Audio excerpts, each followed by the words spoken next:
Islam, Islam, Islamism. Bismillah, ar-Rahman ar-Rahim. First and foremost, I like to rise to my highest of heights and give all perfect praise to our Father God Allah, acknowledging our ancestors, known and unknown, recognizing and naming all true and divine prophets, Jesus, Muhammed, Buddha, Confucius, and the last prophet in these days and times, our illustrious Hebrew prophet, Noble Jew Ali, in his first, second, and third form. I would like to remain standing and extend those honors to our National Grand Sheikh, Joel Bratton Bey, all national officials at headquarters in Baltimore, Maryland, all sheiks, sheikesses, deputy sheiks, and deputy sheikesses, and all of our friends, visitors, guests, citizens, members, children, students. I greet you all with Islam. Today's date, for the record, is January 16th, 2022, according to the Gregorian calendar. And as always, on our calls, we open by paying homage to our Mother, Father, God, Allah. So can I please have everyone who is able to stand erect, facing towards the east, heels together, toes apart, separated at a 45-degree angle, upper arms parallel to the floor, forearms perpendicular, 5 fingers erect and together on the left, and 2 fingers erect and together on the right. Allah, the Father of the universe, the Father of love, truth, peace, freedom, and justice. Allah is my protector, my guide, and my salvation, by night and by day, through his holy prophet, Drew Ali. Ameen. We want to welcome you all to our National Town Hall Educational Forum call, being brought to you by the Moorish Science Temple, the Divine and National Movement of North America Incorporated, number 13, the Moorish American National Republic, under the guidance and direction of our National Grand Sheikh, Joel Bratton Bey. I am the moderator this evening. I am Deputy Sheikh Cornelius Sanders Bey, calling out of Lake County, Florida Republic, and we'll be going into our administrative announcements. Our first administrative announcement will be given by our Sheikhess, Carolyn Young Bey. Islam, beloved Sheikhess, you can press ***, and you have the floor. Islam, Deputy Sheikh Cornelius Sanders Bey, thank you so much. How are you and the family? Islam, Sheikhess, Carolyn Young Bey, all is truly well. Trusting all is well with you and the family. Your vibrations is loud and clear, and you have the floor. Much gratitude, my brother, Deputy Sheikh Cornelius Sanders Bey. Islam. This is Sheikhess Carolyn Young Bey calling out of the Wayne County, North Carolina Republic. I will be giving our first administrative announcement for the Sunday night conference call. First, I rise to my highest heights, giving all perfect praises and honors to Allah. I give honors to all of our ancestors, known and unknown, and to all true and divine prophets, naming and recognizing Isa, Muhammad, Buddha, and Confucius, and the last prophet in these days and times, our Redeemer, our illustrious Hebrew prophet, Noble Drew Ali, in his first, second, and third form. I extend my honors to the forerunner for Noble Drew Ali, Marcus Mosiah Garvey, to our National Grand Sheikh, Sheikh Joel Bratton Bey, to all national officials, to the sheiks, sheikesses, deputy sheikesses, brothers and sisters, visitors, guests, and parents, and students in our Sunday school, and everyone on the call, I greet you with love and Islam. On behalf of the Moorish Science Temple, the Divine and National Movement of North America Incorporated, number 13, the Moorish American National Republic, I would like to thank the guests that are on this Moorish National Town Hall meeting for joining us this evening. Our prophet, Noble Drew Ali, founded the ancient Canaanite temple in 1913 in Essex County, New Jersey. Later, in 1916, his missionary work was entitled The Moorish Divine and National Movement. In 1917, he transferred the movement to Cook County, Illinois. In 1925, the temple was called the Moorish Temple of Science. In 1926, the temple was incorporated as a civic organization. In 1927, the temple was unofficially adopted as the Moorish Holy Temple of Science.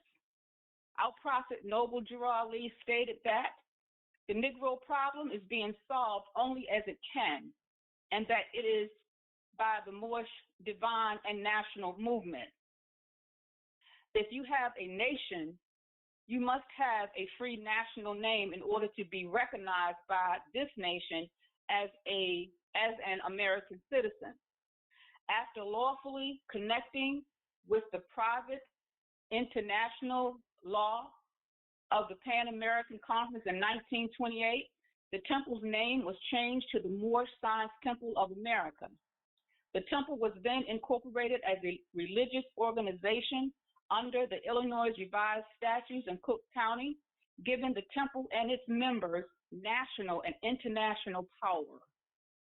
During this same period of time, unfaithful members of the Moorish Science Temple of America in Chicago and Detroit conspired to destroy the positive existence of the movement, causing great confusion. This is the reason for the misunderstanding of the national side of the movement amongst all Moorish Americans until this very day. Our prophet Noble Drew Ali stated that Chicago is doomed and Detroit must go down for what they did to your prophet. Afterwards, in 1929, our prophet Noble Drew Ali made his transition to the plane of soul. Our purpose of establishing this meeting on Sundays is to properly educate people on what the Negro problem really is and to educate people concerning the national side of the movement of our prophet Noble Drew Ali so that you may receive a clear understanding of it.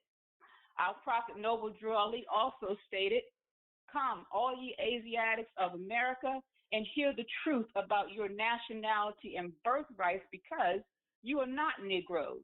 In other words, all calling themselves Negroes, Black people, colored folk, African American, Latino, Puerto Rican, Hispanic, or any other such names that allude to slavery, you are not these. Your nationality has been taken away from you, and your birthrights have been stolen from you by way of your original birth certificate, Social Security card, and your state ID/driver's license, which is why clear color copies, both front and back, from these is required from you when applying for Moorish American citizenship as you transform from your lower self to your higher self while working towards your actual freedom and becoming free national Moorish American citizens. You have ignorantly contracted into the jurisdiction of the federal U.S. government corporation. Thus, your nationality is United States. You have surrendered your free national state citizenship by registering yourself voluntarily as a beneficiary of the U.S. government corporation by way of your birth certificate, which is an unrevealed trust account instrument placing you in commerce with the federal U.S.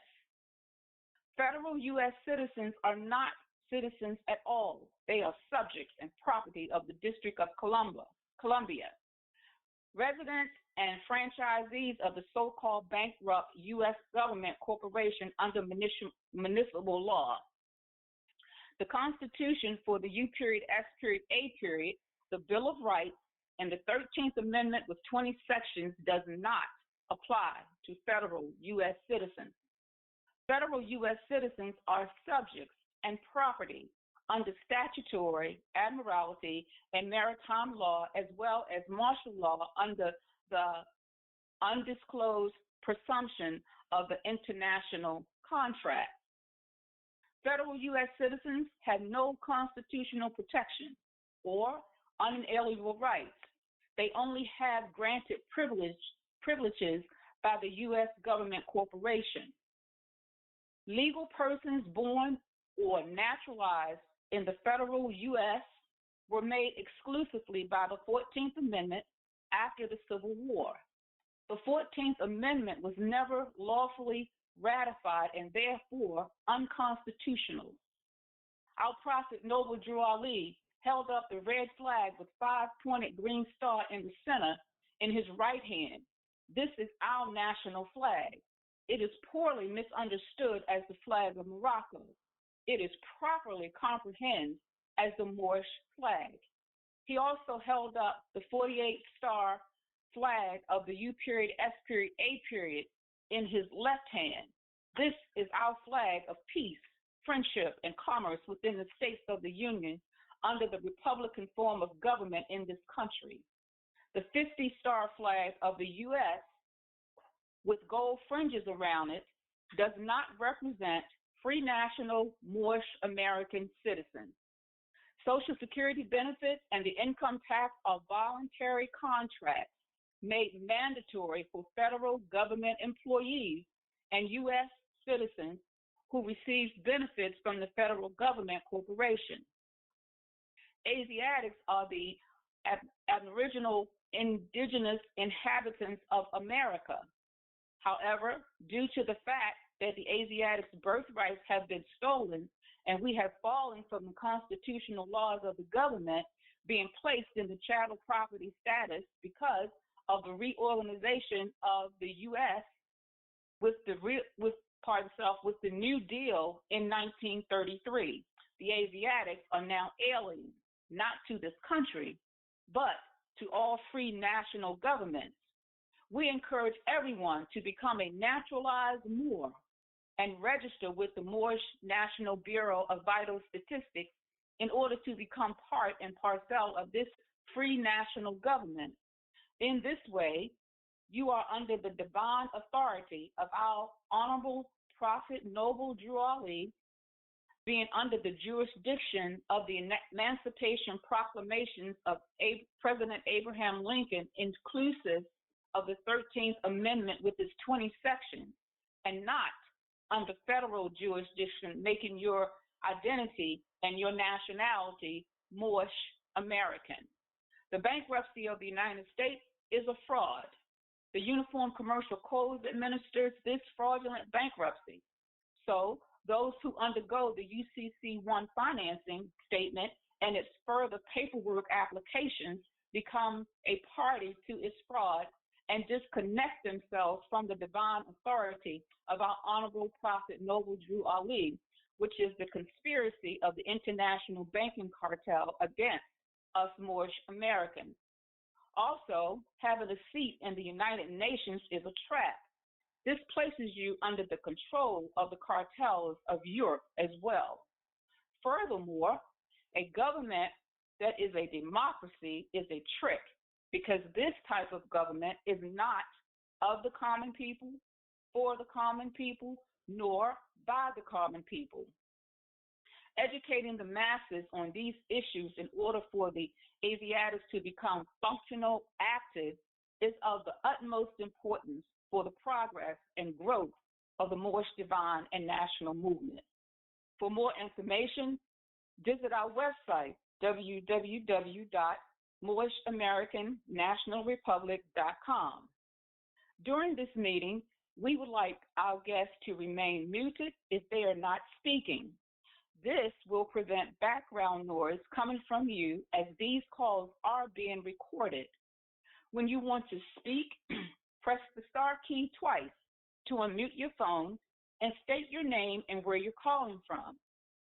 All questions are submitted prior to each Sunday night call and therefore supersedes direct questions from the audience. You may submit your questions to our email, townhall@moorishamericannationalrepublic.com, and all questions will be answered in the order in which they are received. We would like our guests to continue to attend these meetings, and please invite your family members, associates, and friends to attend these meetings as well. This concludes our first administrative announcement. I return the floor to the moderator, our good brother, Deputy Sheikh Cornelius Sanders Bey. Thank you for the time, brother. Islam. Islam. And thank you for that administrative announcement, our Sheikist Carolyn Young Bay. Appreciate you much, beloved. Islam. Our next administrative announcement is coming by way of our Sunday school conference call, and it'll be given by our Deputy Sheikist Ariana Sanders Bay. Islam there, beloved. You can press star, and you have the floor. Islam. Islam, we got you loud and clear, beloved. You have the floor. Islam, this is Sister Deputy Sheikist Ariana Sanders Bay, calling from the Florida Republic. First, I would like to rise to my highest height, giving all perfect praise to our Mother, Father, God, Allah, and giving honor to all the true and divine prophets, namely Jesus, Muhammed, Buddha, Confucius, and the last prophet in these days and times, our illustrious Hebrew prophet, Noble Ali, in his first, second, and third forms.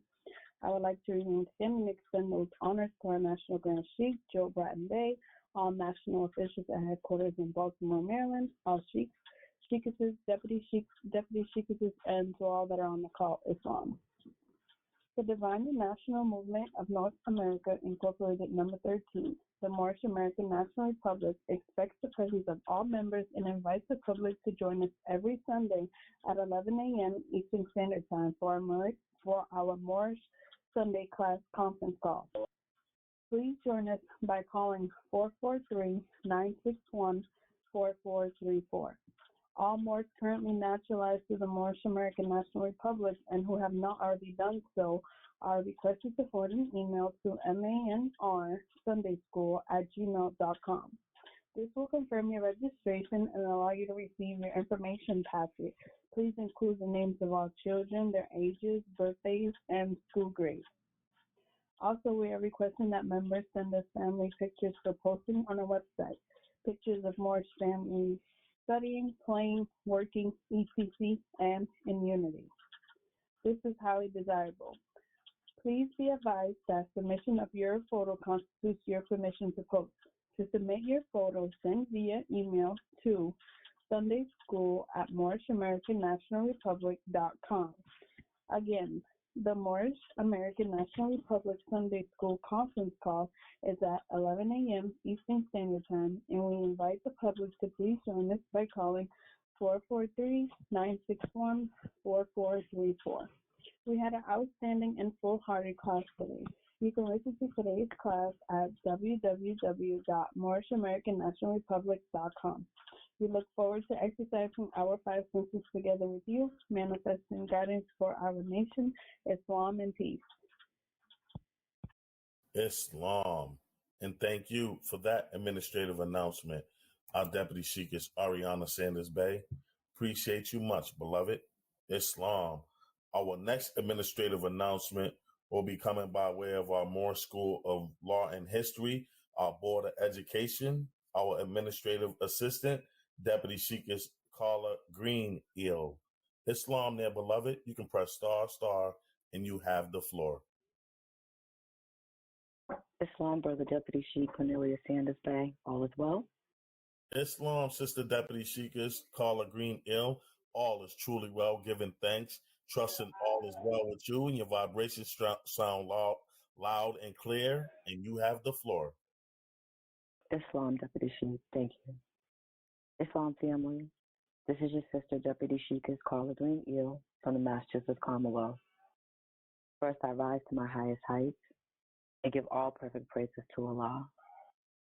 I give honors to our ancestors, known and unknown, recognizing, naming all true and divine prophets, Jesus, Muhammed, Buddha, Confucius, and the last prophet, and these days and times, our illustrious Hebrew prophet, Noble Ali, in his first, second, and third form.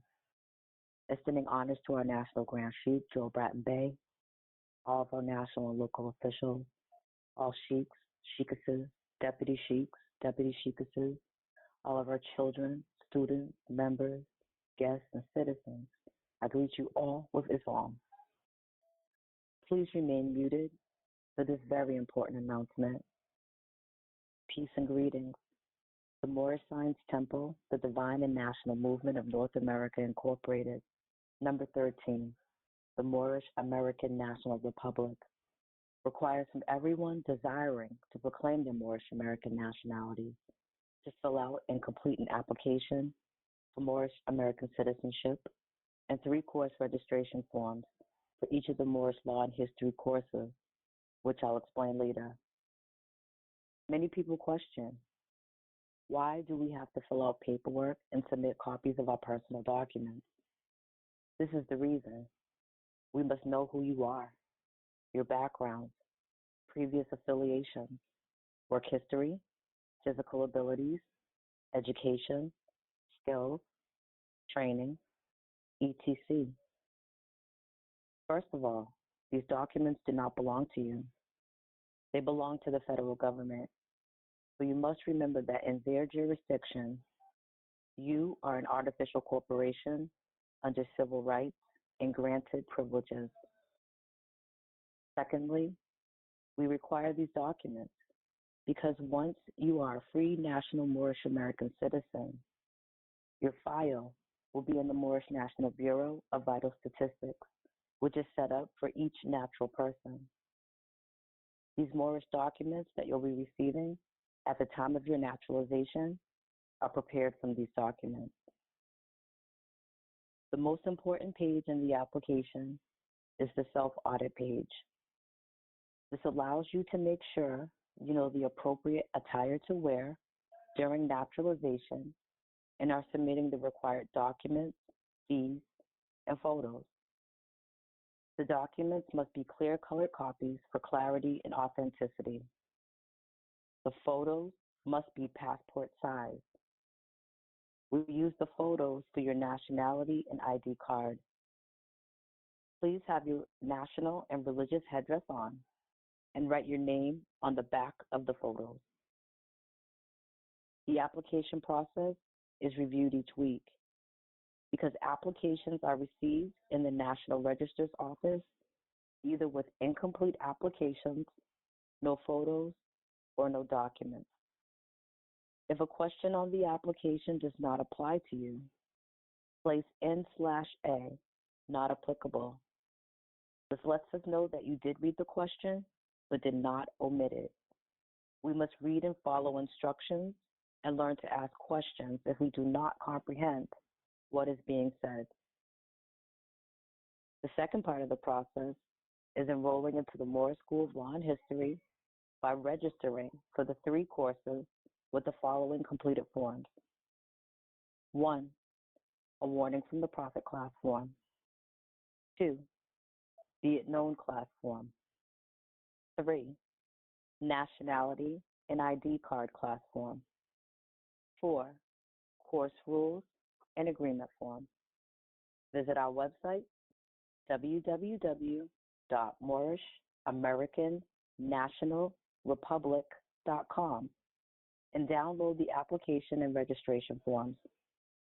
These forms will have the full instructions, requirements, and prerequisites for the classes.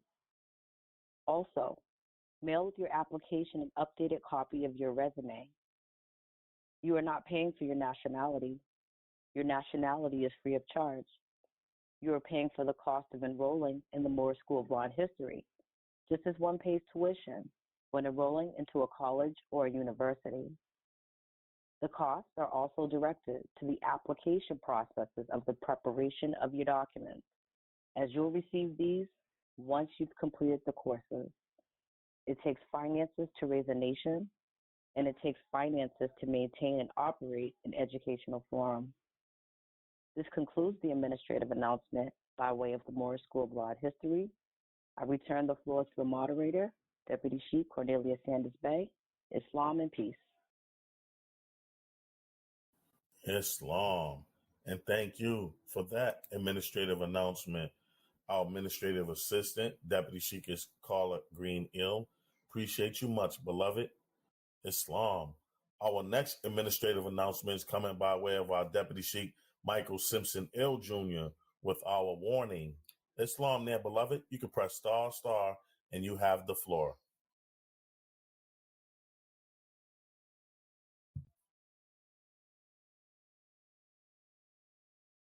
Islam, Deputy Sheikh Michael Simpson L. Jr.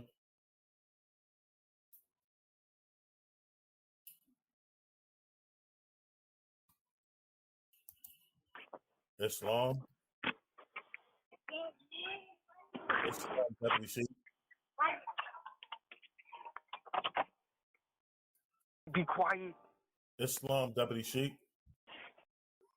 Islam there, Deputy Sheik Cornelius Sanders Bay. Can you hear me?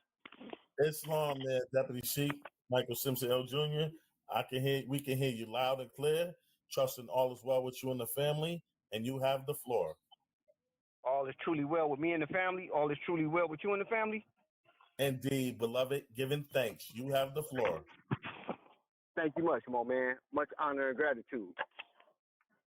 Deputy Sheik Michael Simpson L. Jr. calling out of Wayne County, Michigan Republic.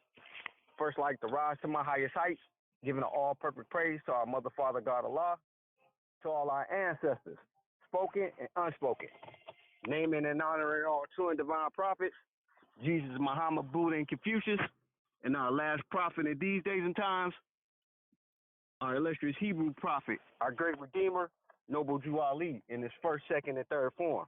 Also like to extend those honors to our headquarters in Baltimore, Maryland, Temple number 13, our National Grand Sheik, Joe Bratton Bay, to all our national officials, sheiks, sheikesses, deputy sheiks, and deputy sheikesses, and to all our family, friends, guests, students, citizens, members, and to our illustrious future, our children, I greet you all with Islam.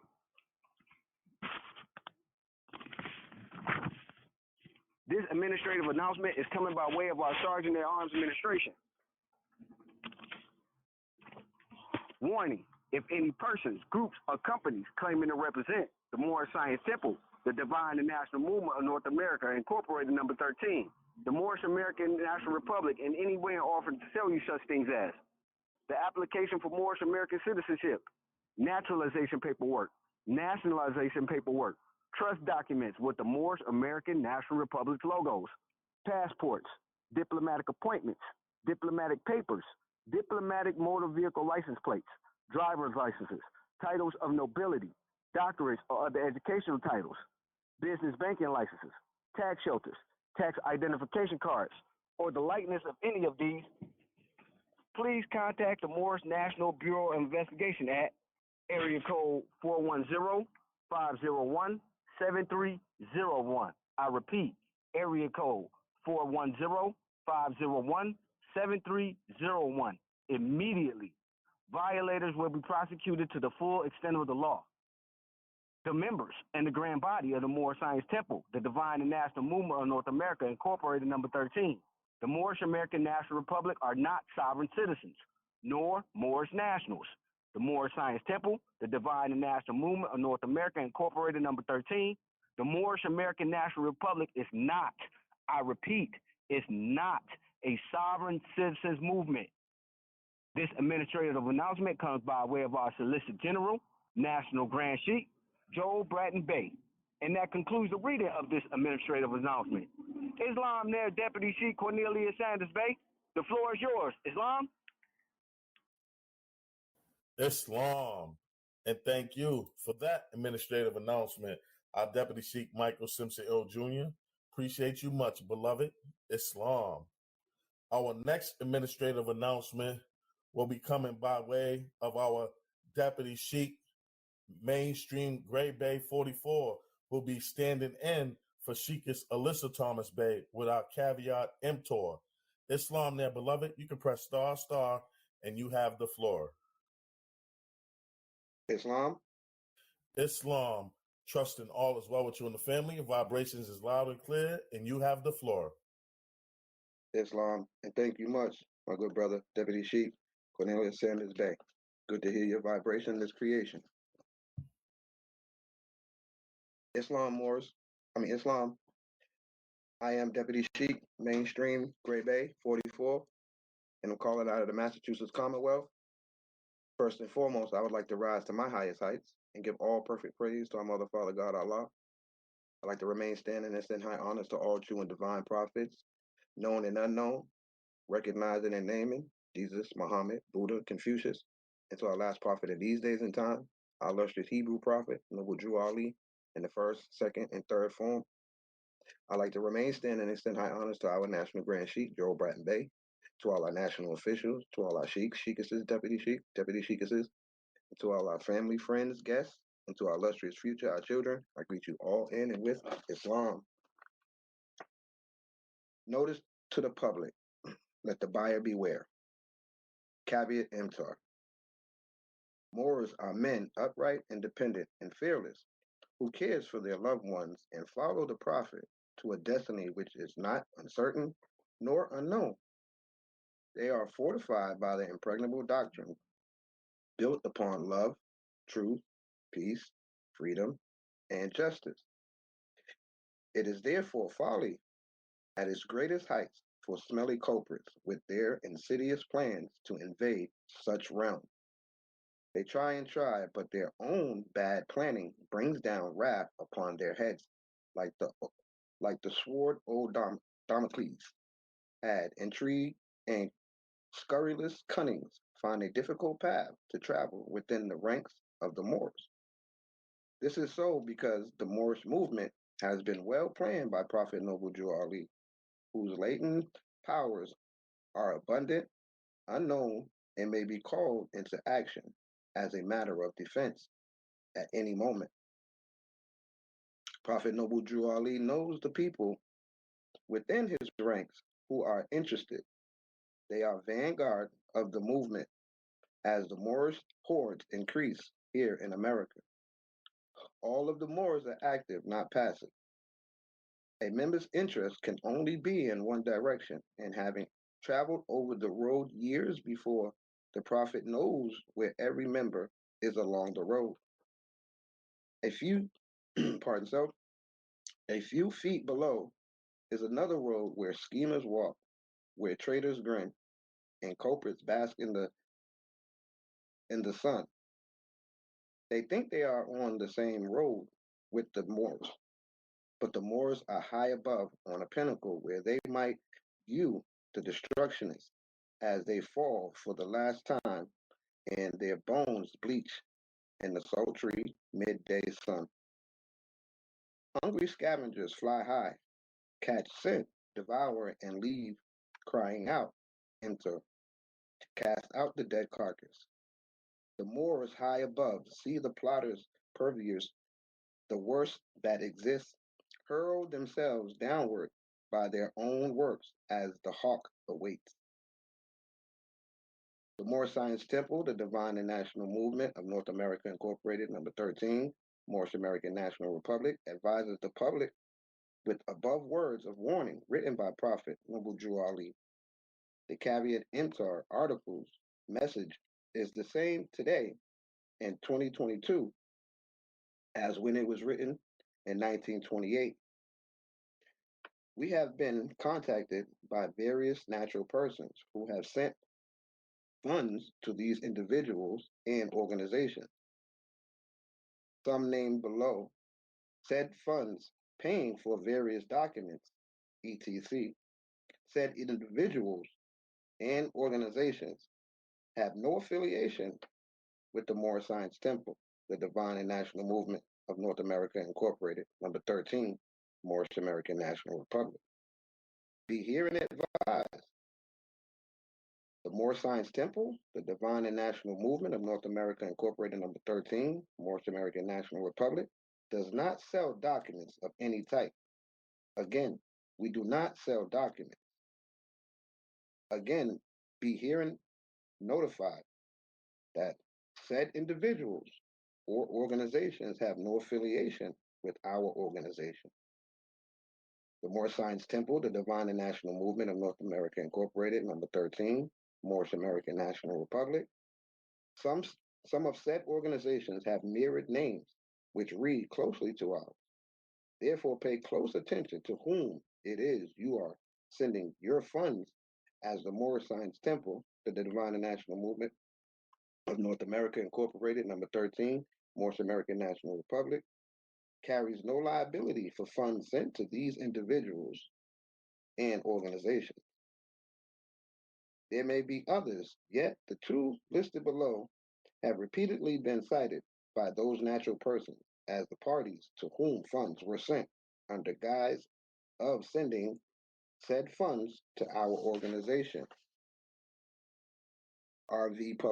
R.V. Bay Publications, the Moorish National Republic, the federal government, the Moorish Divine and National Movement of the World, Temple of America, Bureau of Moorish Affairs, Moorish State University. We will update this list as necessary. Thusly, the public is advised. Let the buyer beware. Islam, and I return the floor back to the Deputy Sheik, Cornelius Sanders Bay. Thank you for the time, Mo. Islam, peace. Islam. And thank you for that administrative announcement, our Deputy Sheik, Mainstream Gray Bay 44. Appreciate you much, beloved. Islam. Our next administrative announcements will be coming by way of our Deputy Sheikess, Norma Solomon Ill, with our National Holy Night Conference call and our Sisters Auxiliary. Islam, beloved, you can press star, and you have the floor. Islam, Deputy Sheik. Islam, Deputy Sheikess, Norma Solomon Ill. Trusted all is well with you. Your vibrations is loud and clear, and you have the floor. Islam, praise Allah. Glad that all is well with you, Deputy Sheik Cornelius Sanders Bay, as well as with your family, and as well as all of the announcers that announced before me. Islam. And Islam to the family. This is Deputy Sheikess Norma Solomon Ill, calling out of the Bronx County in the New York Republic. First and foremost, I rise to my highest height, giving all perfect praise and the highest honor to Allah, Mother, Father, God of the universe, giving honor to our ancestors, known and unknown, naming and recognizing all true and divine prophets, Jesus, Muhammed, Buddha, Confucius, and to our illustrious Hebrew prophet in this new era of time, Prophet Noble Drew Ali, in his first, second, and third form. I remain standing giving honors to our National Grand Sheik Joe Bratton Day, to our Grand Body, to our officials, nationally and local, to all of our sheiks, sheikesses, deputy sheiks, deputy sheikesses, to all of our citizens, members, students, children, and any guests that may be on the call this evening. I greet all in and with Islam. The first administrative announcement that I have to give is coming by way of our National Holy Night Conference call. Islam.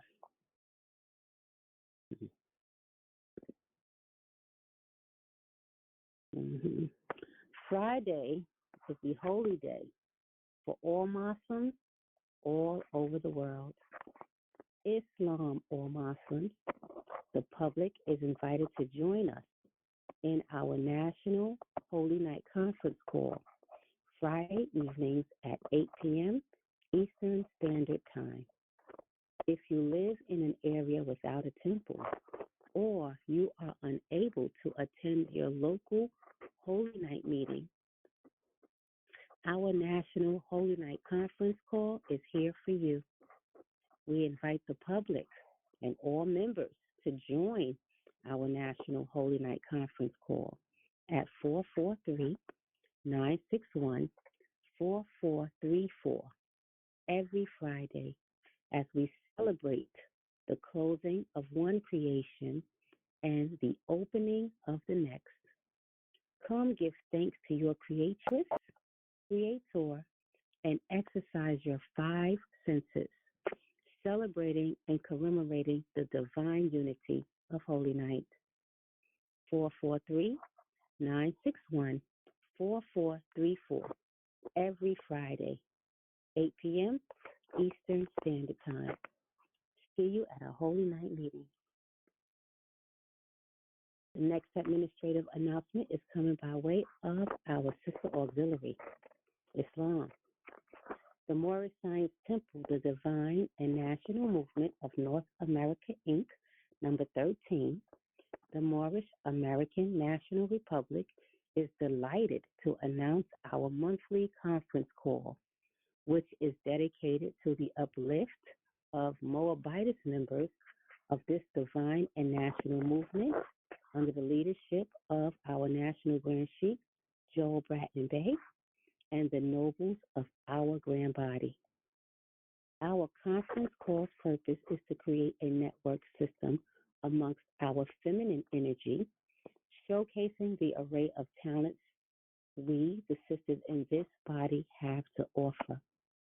We are calling on every sister in our organization to heed this call, partake in this uplifting act, and be an active spoke in the wheel of this Moorish Republic. The Sisters Auxiliary is committed to bringing about the positive changes necessary to facilitate the uplifting of fallen humanity. And we encourage our sisters to get involved and support this demonstration. The Sister Auxiliary is requesting the help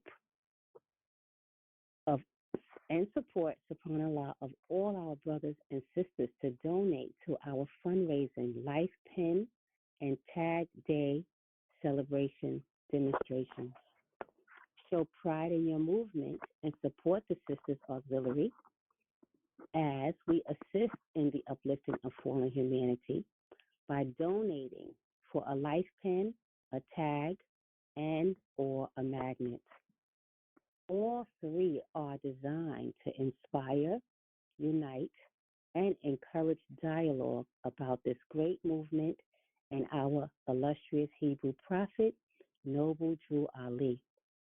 This Moorish regalia can be viewed on our website, www.moorishamericannationalrepublic.com.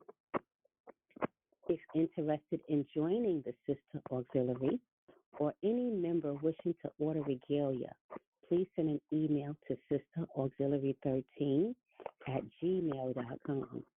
That is sisterauxiliary13@gmail.com. Please make note of your request in the subject line.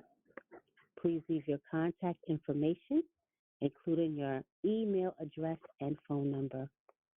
All Sister Auxiliary conference calls are held the fourth Thursday of each month, and our next meeting is going to be held January the 27th, 2022 at 8 p.m. Eastern Standard Time. Thank you for all of your support, family. I'll turn the floor back over to the moderator, Deputy Sheikh Cornelius Sanders Bey, Islamism and Peace. The floor is yours. Islam. And thank you for those administrative announcements. Our Deputy Sheikh is Norma Solomon Ill. Appreciate you much, beloved. Islam. At this time, if there's any announcements from any of our national officials, at this time you can press star, and you have the floor. Islam. Islam, Sheikh Lawrence Young Bey. Islam, bro. How are you and the family? All is truly well, giving thanks, trusting all is well with you and the family, and you have the floor. Praise Allah. I am Sheikh Lawrence Young Bey, National Treasurer and Divine Minister out of the North Carolina Republic. First, I rise to my highest height, giving all perfect praises to Allah and honor to our ancestors. Some we know of, some we don't. To all our true and divine prophets, just to name a few. Jesus, Muhammad, Buddha, and Confucius, and the last prophet in these days and times, our Savior, our Redeemer, our illustrious Hebrew prophet, Noble Drew Allah in the first, the second, and the third form. I extend my honors to the forerunner for Noble Drew Allah, Marcus Mosaic Garvey, and to our National Grand Sheik Joe Bratton Bey, and to the Grand Body, to the Sheiks, Sheikesses, Deputy Sheikesses, brothers and sisters, and parents and students in our Sunday school, and everyone on the call. I greet you with love and Islam, which means peace, peace, peace. This administrative announcement is to the members. Keeping in line with Act 7 of the Divine Constitution and bylaws, members must pay their dues and keep in line with all necessities of the Moorish Science Temple of America. Then you are entitled to the name of faithful. When mailing your dues payment, please include your dues card with your payment. Make a copy of your dues card and keep it home for your records. Members should not fill in any information on their dues card.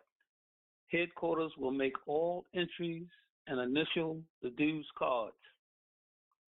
Payments received will be automatically applied to any past due balances first until your account is brought current. Officers, sheikhs, sheikesses, deputy sheikhs, and deputy sheikesses are required to pay $35 a month, and members are required to pay $20 a month. Also, if you change your address, please indicate so with a note when you mail your dues card. This is so we can update and mark your records correctly.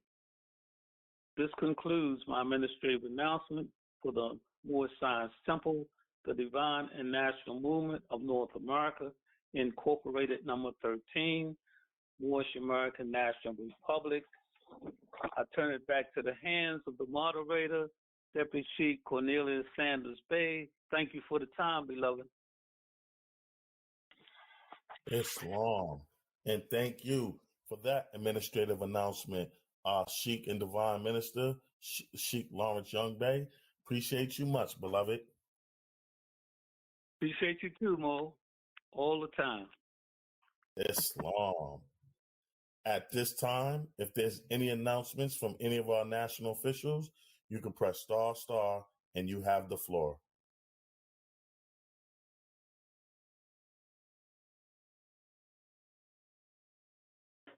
Islam, Deputy Sheikh. Islam, Sheikh Orton Bay. Trusting all is well with you and the family, and you have the floor. Islam. Appreciate you, beloved. Islam Moors. It's your good brother, Sheikh Isaiah Orton Bay, Educational Director of our Moorish School in Law and History, calling out of Wayne County, Michigan Republic. First and foremost, I'd like to rise to my highest heights and give all perfect praise to our Mother, Father, God of the universe, whom we Moors refer to as Allah, giving all honors to our ancestors, known and unknown, naming and recognizing all true and divine prophets, Jesus, Muhammed, Buddha, Confucius, our last prophet in these last days and times, our illustrious Hebrew prophet, the Honorable Prophet Noble Jew Allah, first, second, and third form. Honors to our national officials at headquarters in Baltimore, Maryland, under the guidance and direction of our National Grand Sheikh, Joe Bratton Bay, all of our staff, all of our citizens, members, family, friends, students, children. I greet you all with Islam, Islam, Islam. Islam Morris, this administrative announcement is coming back off of our administrative announcement in reference to our school. Our school is open for enrollment. So those who are interested in enrolling into the Moorish School in Law and History, you need to visit the website, download and print out all applications and forms that's needed to be filled out and sent back to headquarters, and any additional documentation that needs to be sent in with the application, along with your first payment for your first class. All right, Morris. So again, we are starting our instruction for the warning by Prophet 1928. This Wednesday is the first week of instruction, January the 19th, which is Wednesday, 2022. So again, Morris, don't hesitate. Don't wait till the last minute. Go ahead and get yourself registered and enrolled into the school. That way you can start your journey of your higher education. With that being stated, Morris, before we go, enrollment is open up into the 6th week of instruction. So those who do come in Later, you will be required to go back, listen to all previous recordings, and make up any assignments that has been missed also. So again, Morris, don't put too much on your plate. Go ahead and get yourself registered and enrolled so you can get on this journey. Islam Morris, appreciate the time. Appreciate you, Deputy Sheik, and I'm yielding the floor. Islam and peace. Islam. And thank you for that very, very important administrative announcement, Sheikh Orton Bey. Appreciate you much, beloved. Islam. At this time, if there's any other announcements from any of our national officials, you can press star, and you have the floor.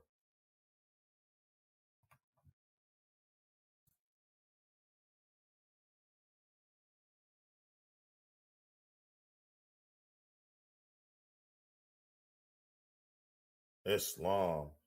The time is now 8:21 p.m. We have a total of 42 lines on the call. We'd like to thank you all for your presence and your energies, and we definitely appreciate you. And we're going to go ahead and get started into these thought-provoking questions we have and get some dialogue going. Islam. Our first question on the floor this evening reads, who is William Dungy and how is his situation relevant to Black people? Islam? It's a question we had from the previous week that we didn't get a chance to address. So the first question on the floor this evening reads, who is William Dungy and how is his situation relevant to Black people? Islam? At this time, our floor is now open. You can press star, state your name and where you're calling from. Islam? Islam Sheikh Cook Bay. Trusting all is well with you and the family. It's a pleasure to hear your vibrations, and you have the floor. Islam Deputy Sheik, likewise, reflection. And trusting that you and the family are well, give thanks and praise for all strength and life and health. This is your brother, Sheik Cook Bay, Crown of the Republic. First, I want to rise to give all praise to Allah, the Mother, Father, God of the universe. Give all honors to our true and divine prophets, to our ancestors seen and unseen, and those who we know and those who we speak of and those who we don't. Just to name a few, Jesus, Muhammed, Buddha, Confucius, the last illustrious Hebrew prophet in these days and times, the honorable Hebrew prophet, the Avatar, the Bourgeois Ali in the first, second, and third form. Giving thanks to the forerunner, Marcus Messiah Garvey. Give thanks continually. We can remain in standing to our honorable Grand Sheikh, Joe Bratton Bay and staff, the royal staff, international, national, local, executive, legislative, and judicial, all citizens, guests, members, children on the call, all ancestors seen and unseen. This is a very beautiful question and a very thought-provoking question. And just to start off and get the fire blazing and the spoken wheel started, let's look at the laws that were running at that time. You know, William Dungy at that time, he was in the state of Illinois. And at that time, just pertaining to the case, as we break it down, at that time in antebellum, Illinois, the slander and defamation was taken very serious. Now, a couple of laws in Illinois at that time we can reflect on, so we can definitely see how that relates to us and get a true understanding. Now, in 1819, permitting the quasi-slavery restricted the immigration of free blacks into the state, as other northern states passed personal liberty laws granting additional rights to free blacks. Now, Illinois at that time toughened its slave laws in their stance against them. And now also in 1848, Illinois Constitution required General Assembly to pass such laws as will effectively prohibit free persons of color from immigrating to and settling in this state. Those prohibitions were passed as the Black Laws on February 12, 1853, which is very similar to the Christian Black Codes of 17, 20, and 4. Now, also in Section 10, 1853 Illinois law stated, every person who shall have 1/4 Negro blood shall be deemed a mulatto, which is another slave term or terminology. Now, William Dungy. Now, who is the William Dungy? Before that, let's go into the definition of relevant, which is an adjective, closely connected or appropriate to what is being done or considered, appropriate to the current time, period, or circumstance. William Dungy was a individual who knew a certain level of who he was more than the average person. He was considered a dark-skinned or dark olive young man of Portuguese descent, known as Black Bill in the community, who had all legal and social rights in his community, state, and country and community. Now, his brother-in-law was slandering his reputation by calling him a nigger or a black throughout the community. William Dungy, he knew not to be called or labeled a black, much less Negro, for they are synonymous, and he was trying to avoid that term at all costs in fear of losing not only his reputation, but also his legal, social, and political status and property, his right to marriage and right to remain in Illinois that he wanted to retain. Now, he retained Lincoln as his lawyer to quash any possibility that he might be judged as a Negro and suffer severe penalties under that 1853 Act of Illinois. Now, how is it relevant to so-called black people? We must be like William Dungy, truthfully, because it doesn't have anything to do with black people. We have to be like William Dungy, and at all costs to remove ourselves from this Negro, this black, this colored, this Ethiopian, Indian, etc., and learn of our nationality and birthrights. Now, William Dungy, he knew that by connecting with that term, that he will lose and receive severe punishments. We have to understand that. Now, Lincoln, who won that case for him in October 1855, for William Dungy, who was known as Black Bill, this is what he quoted. "My client is not a Negro. Though it is a crime to be a Negro, no crime to be born with a black skin. But my client is not a Negro, though he may be a Moor." 2 years later, he went on to give the speech and opinion on the Dred Scott decision in 1857. Now, who else was running from the Negro? And I'll close with this.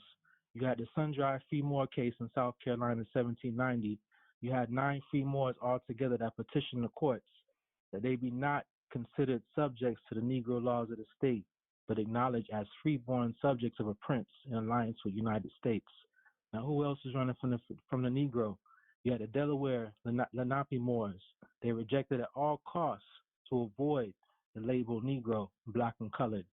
And with that, I say Islam light to inflame the fire. Peace and love. Islam. And thank you for that beautiful demonstration and getting the ball started, getting us rolling. Sheikh Cook Bay, appreciate you much, beloved. Islam. At this time, our floor is now open for anyone who has any insight on the subject matter, anyone who has any questions, comments, concerns, or anyone that would like to add on to what has already been stated. The floor is now open. You can press star, state your name and where you're calling from. Islam. Islam Sheikh Orton Bay, you have the floor. Islam Deputy Sheikh Sanders Bay. Appreciate you much, good brother. Islam Morris, this is your good brother, Sheikh Isaiah Orton Bay, re-rising, calling out of Wayne County, Michigan Republic, and giving my all perfect praise to our Mother, Father, God of the universe, who we most refer to as Allah, giving our honors to our last prophet in these last days and times, our illustrious Hebrew prophet, the Honorable Prophet Noble Jew Allah, first, second, and third form. Islam. Beautiful commentary by my good brother, my beloved brother Sheikh Cook Bay. Definitely hit the nail on the head, so it's not too much to go into, but just to add on to what was stated, we got pretty much in detail who William Dungy was. So the second part of the question, how is his situation relevant to black people? Well, in actuality, like our good brother stated, I'm going to go this way. There's no relevance. William Dungy knew he wasn't black. However, due to society and the social construct, we all have been placed into that box. Why? Because we lack the foundational understanding of civics, national and international law, and citizenship. This is why Prophet Noble Drew Ali had to come to us and give us that holy breath of truth so we can walk into the footprints or the footsteps like William Dungy or how our good brother Sheikh Cook Bay demonstrated with these other cases. See, our people knew that they were Moors. Back then, we knew it was hindrance to be claimed as such. But now we're black and we're proud. We're saying loud. And there's no proudness to that because if we stick with the history, 1855, that was a crime, as Lincoln made in his motion. Though it is a crime to be a Negro, but my client isn't a Negro, he's a Moor. And in that case, as Brother Sheikh Cook Bay demonstrated, Abraham Lincoln made it known, not C.H. Moore, but a Moor. And if you read that article, they got Moore in there, Moore, but he said, no, not like C.H. He was talking to the judge, not C.H. Moore, but a Moor. So again, it's coming upon us to understand these basic principles. Nationality is the order of the day. So the situation of William Dungy is not relevant to black people. However, it is relevant to those conscious Moors who can see the light and understanding of what has transpired from that case. So this is the energy and the understanding and the knowledge that we need to follow behind of knowing self. Islam? Islam, should you No. have the floor? I muted the line. Okay, appreciate you, good brother. Lost my train of thought. But yeah, that's pretty much. I just wanted to go a different way as to what Sheikh Cook Bay stated. But again, following that lead of Jack Dungy, we can see again our prophets' literature being revealed to us. Some of our people knew. Like I said, when we start going into this history and you start seeing that free persons of color and things of this nature, like Lincoln said, it's not a crime to have dark skin. That's not the issue, Morris. But see, in these days and times, we're in a stereotypical world now. So everything is going off of the visual and not asking the question, what's your nationality? What's your national origin? These are the type of questions that we want to start to ask and present and have these questions presented to us because this is what's going to connect us back to the human family. So William Dungy, I said Jack, I apologize. William Dungy doesn't have a relevance to black people, as many of our brothers and sisters that come over as so-called immigrants, they know. They know. No, don't classify me as that. You got some of them who's a little bit. It's this one brother that came from Egypt, high scholar, and he wanted to. They had him classified as white again, based off his national origin. But by him lacking those fundamental principles, he was caught up in the confusion. He didn't want to be classified as white. He wanted to be classified as black. Guess what? They changed his classification, and he lost a lot of endorsements. He got fired from his job and a lot of things. So again, Morris, to be black is a crime because when we think about it, again, it's the adjective. It's not the noun. It's describing the noun, just as the definition in your old dictionary of 1828 that deals with black or more. All right? There's the adjective black or more. They dropped the more and kept the adjective. So this is what William Dungy understood. He knew he wasn't the adjective, just as Kunta Kinte. He knew he wasn't the adjective. He knew he wasn't Toby Jones. It disconnect him from his culture, from everything that is him, self. So this is what we need to get back into more, is the knowledge of self, and be William Dungy and understand our foundation as to who we are, so we can present these things and declassify these claims of us being on this classification of Negro, Black, Colored, which are diluted names to slavery that our ancestors or the Creator have not abided by. So with that, I'll put a period behind my statements and yield the floor back to you, Deputy Sheik. Appreciate the time. Peace. Islam.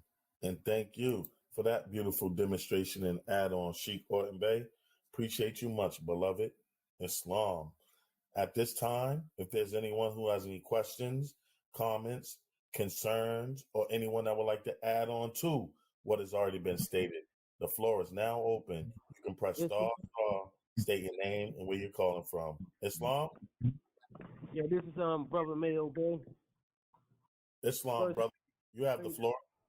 Islam. First, I rise and give praise to Allah, honor to Prophet Noble Drew Ali, honor each and every one of you, honor what honor is due. I just wanted to add, my little piece to it, that also the Moors in 1790, the sundry Moors, they was demonstrating the same degree as not wanting to be labeled as Negro, Black, or colored. They knew that if they had their national name, they receive all their rights. Islam. Islam, brother. Does that conclude your demonstration? Yes, it does. Islam. Islam. Giving thanks, beloved. Appreciate you. Islam. At this time, if there's anyone who has any questions, comments, concerns, or anyone that would like to add on to what has already been stated, the floor is now open. You can press star, state your name and where you're calling from. Beautiful demonstrations on the floor. Definitely some beautiful information. And I'd just like to take a time to add on just a little bit, and we move right on. Just to add on to what everyone else was saying, in 1855, Joseph Spencer was feuding with his sister's husband, William Dungy. As is often the case with family feuds, things took an ugly turn when Spencer accused his brother-in-law of being a Negro. Even today, some non-U.S. born people consider it an offense to be mistaken for being a Black American. Many are empathetically opposed to the idea being stripped of their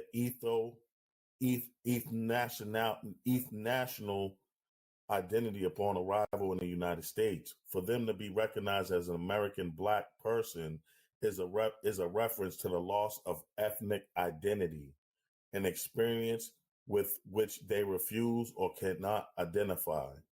The experiential reality today is born out of the legislative reality of yesterday. When Joseph Spencer accused his brother-in-law of being a Negro, it was more than just an insult. In 1855, if believed by local officials, an accusation of being called Negro would have resulted in the loss of his marriage, property, and his right to continue to live in the state of Illinois. Just 2 years earlier, the Illinois legislature passed the Black Codes following a directive of the 1848 state constitution. And I just wanted to add that piece on, and we'll go on to our next question on the floor this evening. And our next question on the floor is, how many national grands are affiliated with the Moorish Science Temple of America? Islam, you can press star, state your name and where you're calling from. How many national grands are affiliated Islam? with the Science Temple of America? Islam? Islam, Brother Deputy Sheik Cornelius Sanders Bay. I rise to my heights, and give perfect praise to Allah, the Mother, Father, God of the universe, who is almighty, eternal, and incomprehensible, the universal governor of this world seen and worlds that are unseen. I give honor to John the Harbinger, also known to us as the Honorable Marcus Mosiah Garvey, both harbinger and forerunner to the Prophet Noble Drew Ali. Honor to all the Moors on the call. Let's skip the part. Anyway, yes, let me give honors to Jesus, Muhammed, Buddha, Confucius. Honors to all the Moors on the call. a National Grand Sheik, and national officials headquartered out of Baltimore, Maryland, and elsewhere throughout the nation. I extend those honors, the highest of which the Prophet Noble Drew Ali in the first, second, and third form of Islam. So this don't take long to answer. The number of national Grand Sheiks in the United States of America within the Moorish paradigm is by name. Rasadi Ale is one of them. R. Jones Bey, Prather L. Pleasant Bey and his leadership. Braswell Bey. Who else was it? Is that 5 or 6? Who else? Braswell Bey.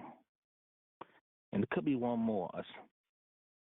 And of course, last but not least, our National Grand Sheik brother Joe Bratton Bey,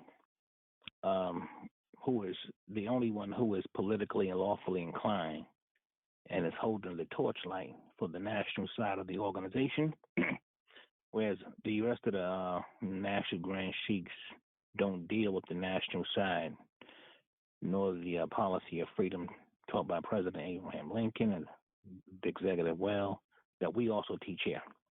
So there's about a good 6 or 7 of them out there in the country. Islam. And thank you for that demonstration and getting the ball started and getting us rolling.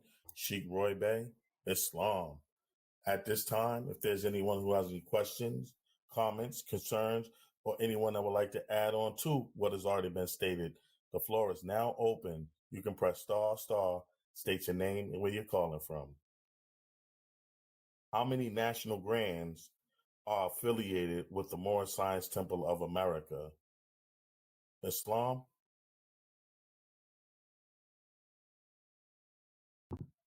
Islam Moors, our floor is now open for anyone who has any insight on the subject matter or would like to add on to what has already been stated. The floor is now open.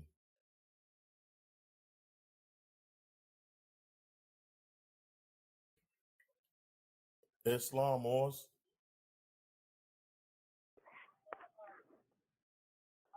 Islam? Islam, that sounds like our Deputy Sheik's Norma Solomon ill. Islam indeed, Deputy Sheik Cornelia Sanders Bay. And this is Deputy Sheik Norma Solomon Ill, again, re-rising to my highest heights. Giving all perfect praise to Allah, all true and divine prophets, to our Prophet Noble Drew Ali, and just to camel back on Sheikh Roy Lee Bey's demonstration, and this is just me exercising my 5. The Moorish Science Temple is like a chartered organization, and we have charters, all over the United States, of America, and we have charters, both, domestically here and, internationally. And so for us to have an accurate account, of, the amount of national grands, that we have, or the amount of grand sheiks or sheiks, grand sheikesses, the count, we really can't. From my reasoning, is that we really cannot determine how many we have. We have some that we know of, locally and, through our walk, navigating through the Moorish paradigm.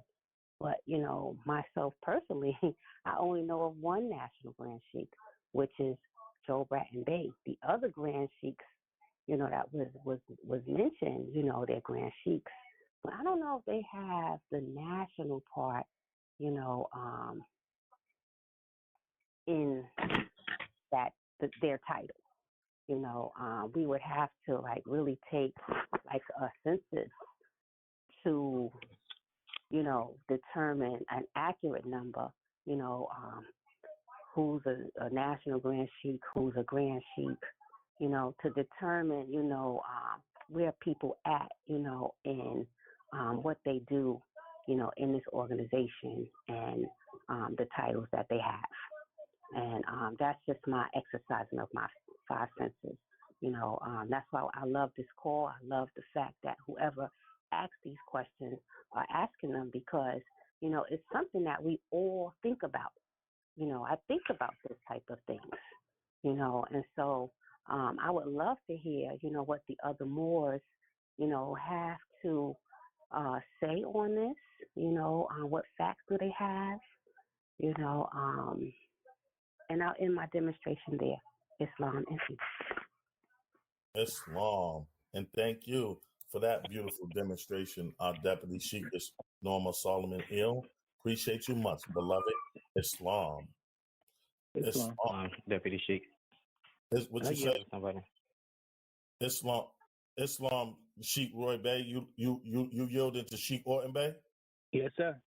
Islam, Sheikh Orton Bey, you have the floor. Okay. Islam. Appreciate you, Sheikh Roy Bey. Islam, Moorish, your good brother, Sheikh Isaiah Orton Bey, we rise into my highest heights, give all perfect praise to our Mother, Father, God of the universe, and we Moors refer to as Allah. Giving our honors to our last prophet in these last days and times, our illustrious Hebrew prophet, the Honorable Prophet Noble Drew Ali, first, second, and third form. All right, beautiful commentary by Sheikh and our good sister, Deputy Sheikis Solomon Ill. I'm going to bring the definition of national to the floor, and then I'll tie it into my answer. National, pertaining or relating to a nation as a whole, commonly applied in American law to institutions, laws, or affairs of the United States or its government, as opposed to those of the several states. National contemplates an activity with a nationwide scope. Let me read that one more time. National contemplates an activity, active, Moors, active, activity with a nationwide scope. The term national, as used in the phrase national of the United States, is broader than the term citizen. All right, and then it close. So, just to zone in, national contemplates an activity with a nationwide scope.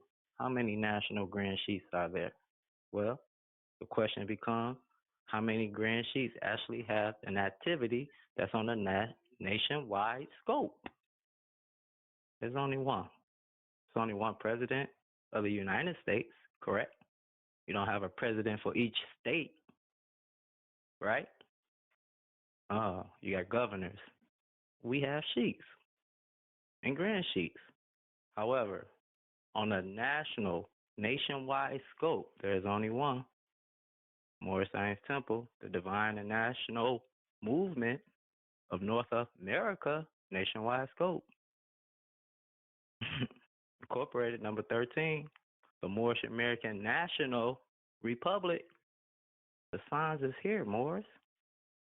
We're playing games. It's not about, it's a lot of self-appointing, going around. And I'm going to go this far as stretching and say, well, when I came through, our National Grand Sheik, Joe Bradbay, he was Grand Sheik, Joe Bradbay at the time, until we had a subordinate temple that came along, and then he became National Grand Sheik, because now we have a subordinate temple. Now we have another we did have another Grand Sheik. All right, so now he's national. But I'm going to stretch it. I say we say National Grand Sheik because Moors won't understand if we say a prophet in the fourth form. The degree is too heavy. To keep it at bay and to make it easier, accessible, and receptive for the people, he's National Grand Sheik Joe Bratton Bay. Check the track record, Moors. The activity. What has this brother been doing? And again, not to beat on our chest, but compared to the other Grand Sheiks, what's the paper trail? What have you been doing on a nationwide scope? Yes, we have temples here. In Michigan, where I'm at, 2 of them. But only people in Detroit know about those temples. But what about these brothers and sisters who may be in Mississippi, who may not have a temple or have access to a temple? Where is the nationwide scope? How do we reach them? It's set up, Moorish Bureau, Vital Statistics. This process goes all the way back to the 40s. There's one grand sheik, one national grand sheik. There's one temple, there's one prophet. Everyone has to come and get under this brother's direction and leadership. Our pill to swallow, but that's the Negro, that's the ego. But when we see what our leader has done and what he has been doing, I tell the students on this past Wednesday call, our National Grand Sheik, he was correcting military records when I was born in '84. How do you know? I seen his track record. He shares it.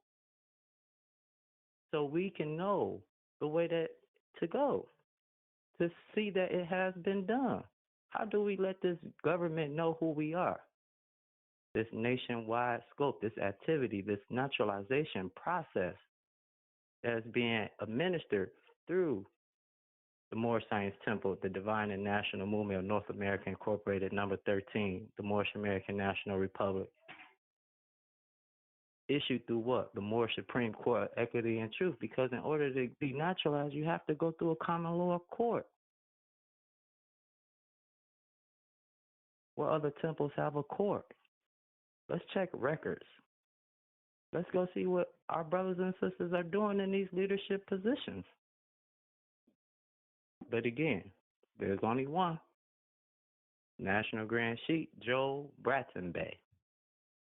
And I'm thankful and delighted to be under the direction and the leadership of our beloved brother Angel. With that, I'll put a period behind my statements and yield the floor back to you, Deputy Sheik. Islam. Islam. And thank you for that beautiful demonstration and add-on, Sheik Orton Bey. Appreciate you much, beloved. Islam. I hear somebody coming through. Islam. Islam, Sheik Roy Bey. I'll take you after the brother that was coming in. I believe he's in New York. Y'all two will be the last two demonstrations before I bring on National Grand Sheik. Islam. All right.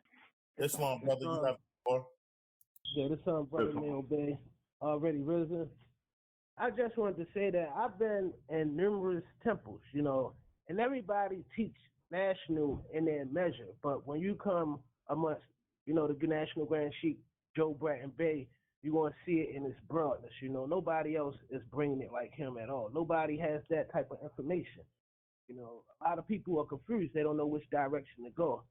This is where you're only going to learn that information at. I've been sitting in temples, different groups, here, there. You're only going to learn that information in its entirety right here with the Grand Sheik Joe Bratton. Islam. And thank you for that demonstration, my good brother. Islam. Sheik Roy Bey, I'm gonna let brother Jermaine Fowler ill. That's who was coming in the background, and then I'll bring you in the close. All right? Islam. Brother Jermaine Fowler ill. You have the floor. Islam. This is your brother Jermaine Michael Fowler ill, calling out of the New Jersey Republic, rising, giving all perfect praises to the Father God Allah, giving honor and praises to our divine prophets, naming a few: Emmanuel ben Yashua, Muhammed, Buddha, Confucius, and the last prophet in these days and time, our illustrious Hebrew prophet, Noble Drew Allah. I give honor to our leader, our redeemer, our personnel, our grand national Grand Sheik Joe Bratton Bay. I give honor to our national officials. I give honor to the sheik and sheikesses. I give honor to the assistant sheiks, the deputy sheiks, deputy sheikesses. I give honor to the members and guests and all those who are on the call. I greet you all with Islam. I'm not going to be too long. I just wanted to put my vibe on this demonstration and just to feel what's on the dial of my heart. I just wanted to say that Chief Isaiah Orton Bay is beautiful demonstration, and I just want to camel back off of what he was saying. When I came into this movement, my decision was basically more so about finding out the truth. And one of the things that I had to do was do my due diligence and do my research. And come to find out that over in this temple, a lot of the Grand Sheiks that were amongst us, that was in their first, second, and third form, were the chauffeurs of the prophet. And they just passed down their lineage and their knowledge down to each other, you know, from Grand Sheik Gibbons Ill to Richard Dingle Ill to Timothy Dingle Ill. Like, those brothers were chauffeurs of each other. And when you follow that lineage, it's not too hard to really understand that you're exactly where you need to be. Allah is not going to put you where you're not supposed to be. You have to definitely know where you're at and know that where we're at, it is real. And we have to take everything into consideration, you know, as Sheikh Isaiah Orton Bay was just saying, you know, we don't know how blessed we are. And the Grand Sheik is waiting on us, you know, to demonstrate correctly. So we got to know and believe in our government and come into a unity and basically understand where we're at and play our part and be our spokes on the will. Islam, that's the end of my demonstration. Islam, Deputy Sheikh Cornelius Sanders Bay. Thank you for all that you do. Greatly appreciated. Islam. Islam. And thank you for that demonstration and add-on, Brother Jermaine Fowler Ill. Appreciate you much, beloved. Islam. Islam, Sheikh Roy Bay, you got about 3 minutes, so you got it. All right. Thanks a lot, brother. I'll make it happen fast as I could. Yeah, so anyways, so more just to add on, myself and the National Grand Sheik, Brother Joe Bratton Bay, we did send out a letter to those who are classified or called or looked up to and revered as national officials in this organization throughout the country a few years ago, about maybe 3 years ago now, I think it was. And some of the names mentioned was mentioned in that document. However, in our capacity, we recognize one National Grand Sheik, and that National Grand Sheik that we do recognize, stemming from the chronological sequence of Prophet Noble Joe Ali, etc., etc., John Gibbons L., Grand Sheik Richardson Dingle L., and according to that chronology, as Sheikh Orton Bay did state, the Prophet in the fourth form, though he's humble, and he's not going to take that route because he knows that the Moors in his country are not ready for that demonstration. But there are those who are looked at as national Grand Sheiks within their respective capacity. See, we can't just negate that either, you know. And the seventh one who I was referring to, I couldn't think of the name when I was demonstrating, was Taj Tariq Bey, because he's called the National Grand Sheik by the Moors that support him and follow him. See, we are respectful, and we're also going to be mindful of the law, so I'm glad that Sheikh Orton Bey came with the term national, and I like how he applied it. But within our Moorish paradigm in this country, there are others out there who are looked at as that. You know, you can't tell the people that follow Sheikh R. Jones Bey that he's not a national Grand Sheik. They just ain't trying to hear that, you know. So we have to find ways to deal with this thing in a very delicate way. Though we recognize, politically speaking and lawfully speaking, who is really in that position is our leadership here. But at the same time, there are Moors in this country who recognize other people in that capacity, whether self-appointed or not. They are out there, and they do have these classifications. But of course, we're going to stand firm with this particular leader here, National Grand Sheik, Brother Joe Bratton Bay. Islam, I yield the floor. Islam. And thank you for that demonstration and add-on, Sheikh Roy Bay. Appreciate you much, beloved. Islam. Well, the time is now 8:59. It's about to be 9 p.m. I just like to say, Can I add one more thing, Deputy Sheik? Go ahead, Sheikh Gordon Bay. You got it. All right, Islam. And just add on to in reference to that term national, it talked about contemplating dealing with a nationwide scope. Again, this is why we have all of our platforms set up on the national scale. We have our town hall call, which we are on now, every Sunday to do what? Our missionary work. This is the platform that has been created so we can do what we need to do on a nationwide scope. Our Moorish School of Law and History, to be able to educate all of our brothers and sisters in North America. And we even have brothers and sisters from Canada, the islands, Jamaica, Montego Bay, all come through the classes. So again, touching and being in line with that nationwide scope, our National Sunday School call for all of our members who may not have a physical temple to go to. So again, just to lay out the foundation in reference to the national scope. And like Sheikh Roy Bay stated, again, not to pounce on our chest, but the truth is the truth. There's only two things, truth and falsehood. Now, in order for us to be a so-called Grand Sheikh, we need to be inside of a temple. We may not deal with the how one may feel, think, or believe, but it's time for us to know. Because again, a lot of these people who are on these social media platforms who are being looked upon is leading the people astray. So the people not getting to the truth. All right? The truth is here. And this is how the truth has to be dealt with.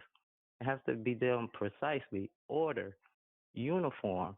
So this is what we're doing, Morris. We're in our infancy stage of our government, and we have to build it. And this is the proper way to build the nation according to the lessons and the teachings of our Prophet Noble Jew Ali. So that's all I wanted to add on to Sheikh Islam. Appreciate the time. Peace, peace. Islam, Sheikh, and appreciate you. Islam. The time is now 9:02. We have a total of 51 lines on the call. We'd like to thank you all for your presence and your energies. But at this time, I'd like to ask everyone to mute their lines and to remain muted as I introduce and bring to the floor the National Grand Sheikh of the Moorish Science Temple, the Divine and National Movement of North America Incorporated, number 13, the Moorish American National Republic, is none other than my brother, your brother, our brother, the National Grand Sheikh Joel Bratton Bey. Islam there, National Grand. You can press star, and we have the floor warm for you. Islam. Islam. Thank you, my noble brother. Glad to hear your vibration and everyone else. It's always my pleasure to bond with so many of you. Praise Allah, praise Allah, praise Allah. Thank you much. Trusting you and the family and everyone is well and safe. But once again, thanking all who have spoken this evening, all our noble brothers and sisters, our officials, all those who spoke us. It's good to dialogue and bond with each other because the way things are nowadays in time, it's best that we get together and truly bring a circle of love amongst each other. Islam. Well, before I proceed, as always, I like to rise to my highest height and give it all my love and praise to a God who I love so dearly. And our God name is Allah. And we all should praise and be thankful because we are so blessed by the best. I want to give honor to all of our ancestors, those that we speak of and those that we don't. They're so much a part of us and around us. They're there for us, really. Giving honor to all of the divine prophets, namely Jesus, Muhammed, Buddha, and Confucius. And our most illustrious Hebrew prophet is none other than the Honorable Prophet Noble Jew Ali, who is truly our Savior as well as our Redeemer. Giving honor to all of the more staff and officials who I truly greatly appreciate for all that they do. And giving honor to all of our members and all of you all who's on this call this evening. It's always my honor to be a part of you, and I greet you in love divine, Islam. Thank you much. Okay, my noble brother, Deputy Sheikh Cornelius Sanders, what's the question? Islam there, National Grand. Our our latter question that we were dealing with on the floor this evening reads, how many national grands are affiliated with the Moorish Science Temple of America? Islam? Islam, thank you. Well, in conjunction to what has been spoken this evening, um, some take on the title National Grand Sheik and some just say Grand Sheik. Now, basically, you didn't hear the term National Grand Sheik a few years ago. It was just a Grand Sheik, this or that. And what I've seen, a lot of them have came on board because of the title that was given to me. And I didn't ask for this position as a Grand Sheik. I tried to run from it. I didn't want it. When our prophet or our master teacher, Grand Sheik Richard and will raise me to the position of the Grand Sheik, I didn't want it. I really didn't. I was happy being the chief investigator. And he appointed me that when we had the major tax case back in the 70s when the brothers sold us out. So the prophet asked me he appointed me to the chief investigator to find out what they did, which we did. We found out that they sold out. But anyway, if you go on our website and deal with the demonstration I had,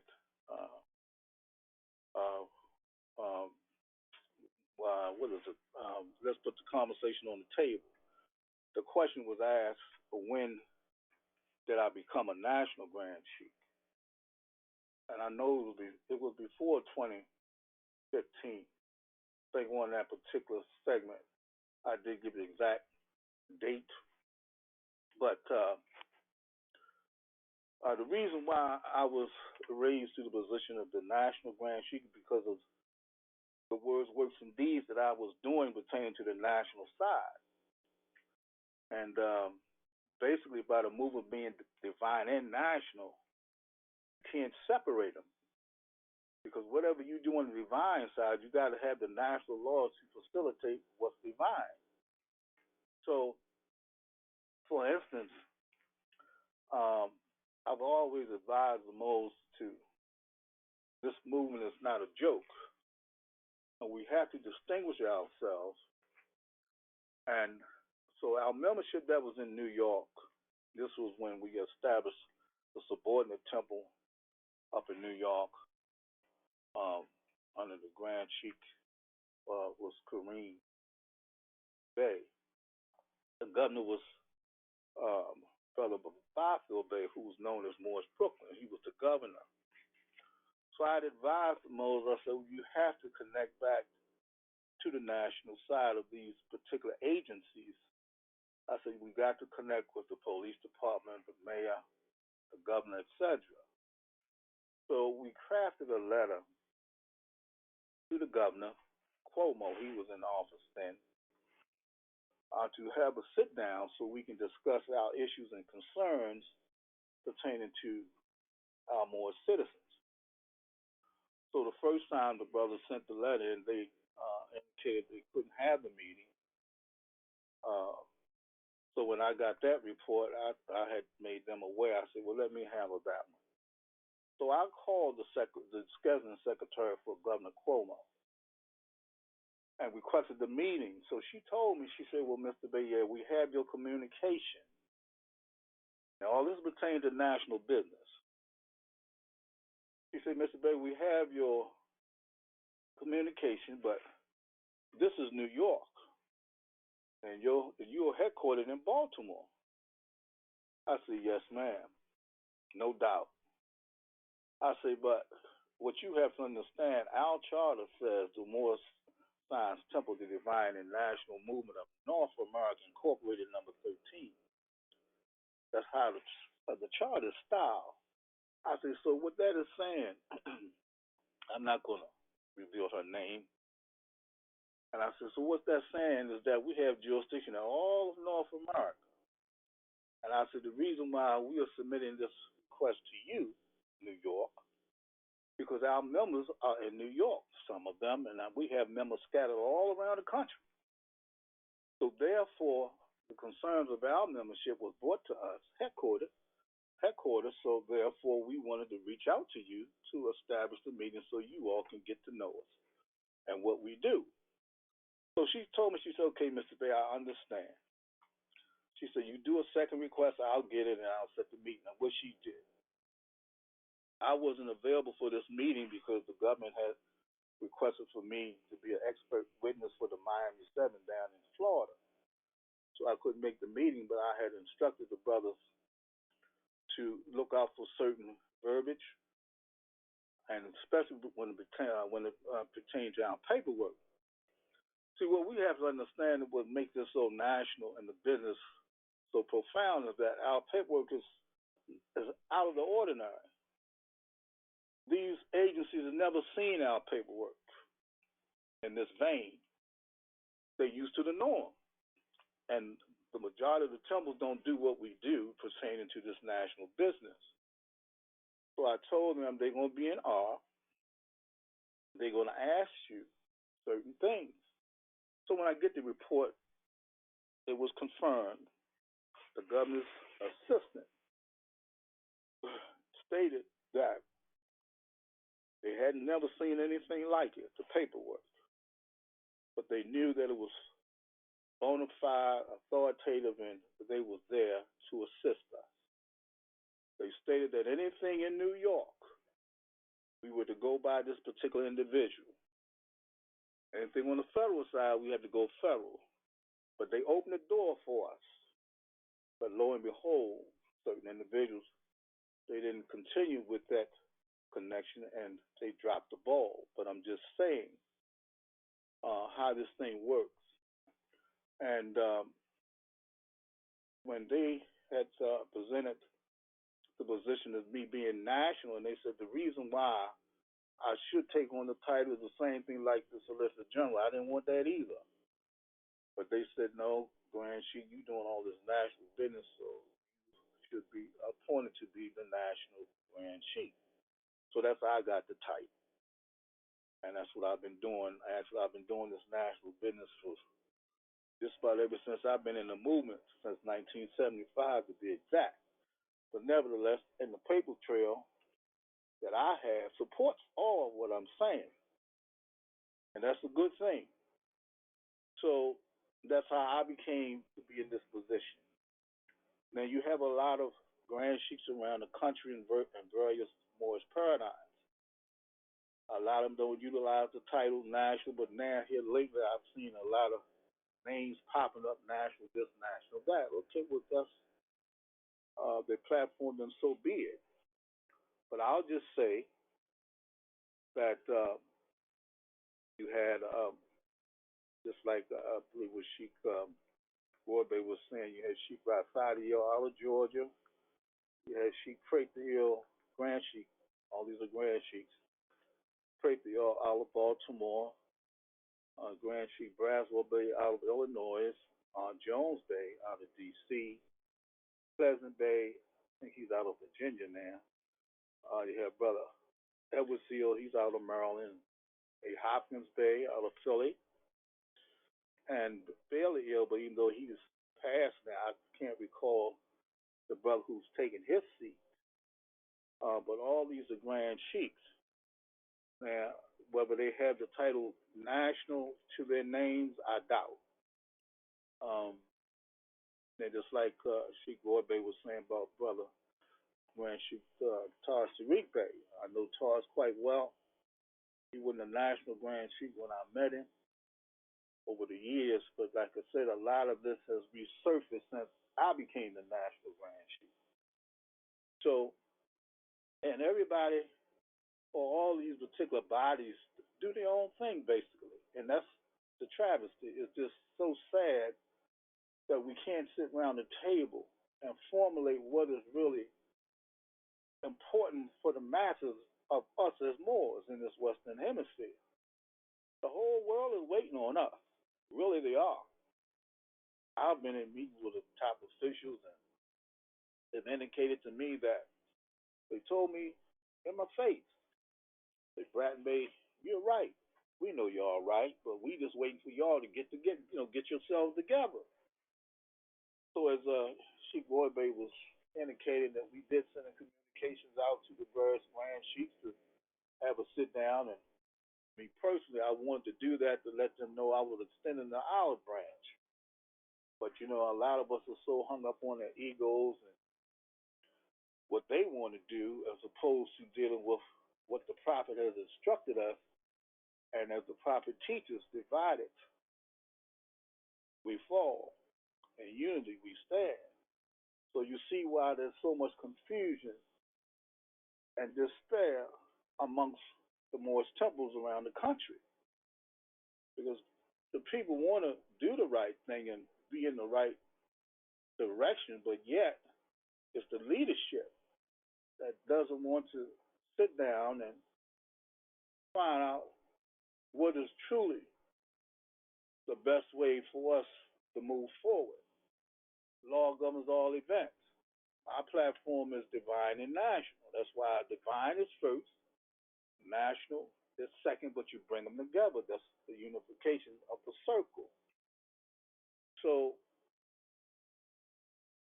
the only way, for what I've seen, that people have asked me about what it's going to take to get the Moors to come together, it's got to be tangibility. So in this great organization that we're so much a part of, we have a lot of things in place, and the government did come to support us on 4 occasions with finance and things like that to really put our organization in a better light. I mean, the whole movement, that is. Even if you, those of you who have the book, The Black, the Negro, the Moor by Ramani Ill, and he was the chairman during this period when Grand Sheikh Richard Dingle Ill was our master teacher.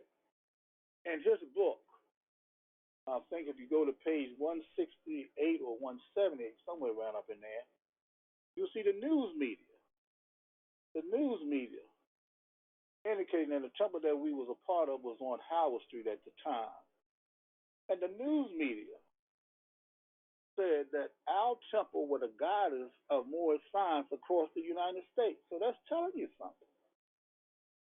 We also had connection with the King of Morocco, King Hassan. We were very close to the Moroccan embassies.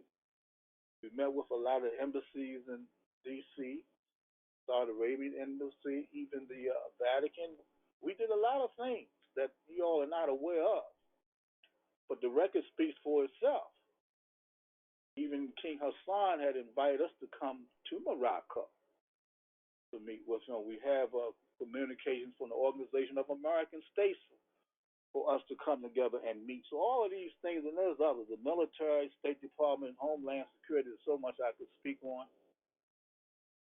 But it's good that we have a paper trail to validate our purpose and our position when it comes down to solidifying the concerns and the issues of our people that the government must recognize and respect and deal with the law of freedom pertaining to the authority of the Honorable Prophet Noble Drew Ali and the constitutional construct. All of this is predicated on dealing with national business. So that's where we are. And I know for a fact there's no more entity in this nation that's more involved with a pay trail, with the paper trail, with any government agency more so than us. Basically, wherever you want to go or deal with any government agency, we've been there with a paper trail. But a lot of us, come into the movement for your own self issues, if you will, and you get the paperwork and you don't stick around to see what's really happening to move things forward. And a lot of times you take the paperwork and go to these agents and give them the paperwork and think they know what the paperwork represents. This is new to these people. That's why I always advise when you go anywhere to any agency, you need to check with the home office first so you can be sure that you're going to be saying and doing the right thing with your paperwork, because I know so many of us are neophytes in this. And we want to come off the top of our head on what it is we need to do to try to get anything done. And And a lot of times you just don't know how to connect the dots, and they pick that up, and they'll see and will turn you around with certain verbiage, and by you not being grounded in what you should and must know, then you'll say, "Oh, the paperwork don't work, is this and that," but it's not the paperwork, it's you, because the government has already put their seals behind it. State Department has done it, the military has done it. We have the only federal case in the country to validate what we teach and preach. So what is the problem? So all of this is predicated on national business and me being in this position that I'm in. Even when I was working for the city government, I was a union representative initially, but I was so involved with management and the people, or the employers and the employees, I had a reputation. And so they appointed me as the chief relations specialist for the union.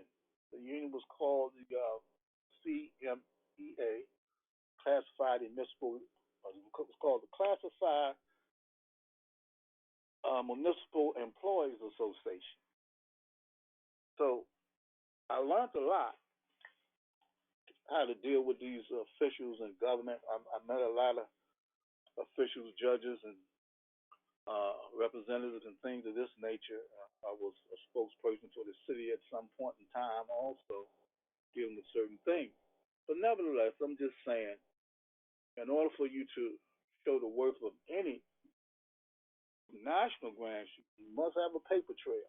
Because if you say you national, then the question is, then what are you doing nationally to support and defend the teachings of the prophet in government? So if anyone say they're a national grant student, and I'm not knocking anybody, so don't take it the wrong way. But we live in a time now that man doesn't know about being told. You want to see certain things to validate what's being told. So that's where I'm at.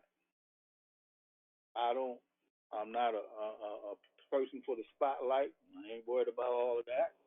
I just want to do the Father's work. Because Allah will bless me in other ways. I'm not looking for no spotlight and all that glory and want to be on social media and all that old kind of stuff.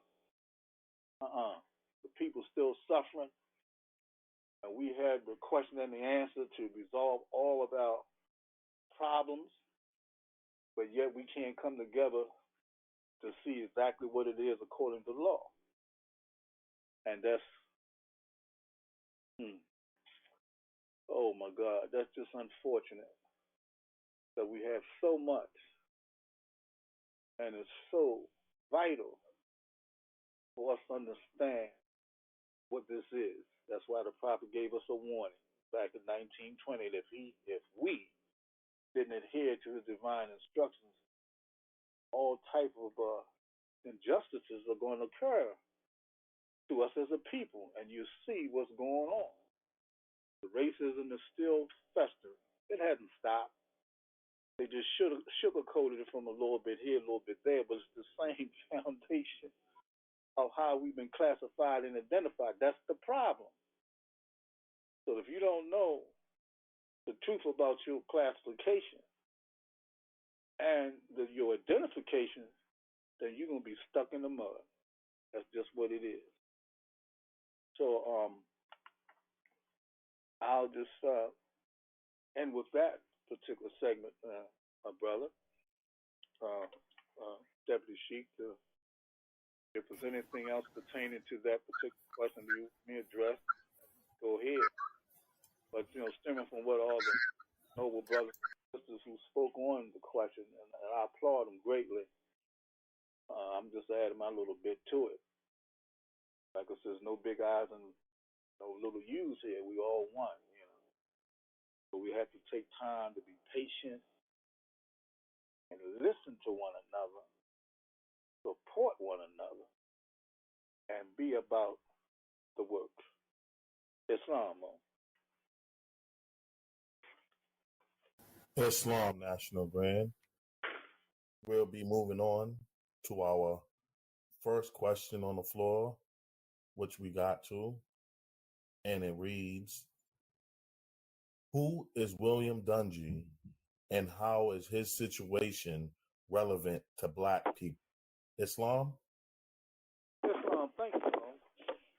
Well, I got to applaud Sheikh Cookbay for doing a great job pertaining to that subject and all the other brothers just who came behind him or before him. Because, see, this type of information about President Lincoln and his position in society prior to him becoming president was very profound. In this particular case, William Dundee versus Joseph Spencer. And this particular situation occurred.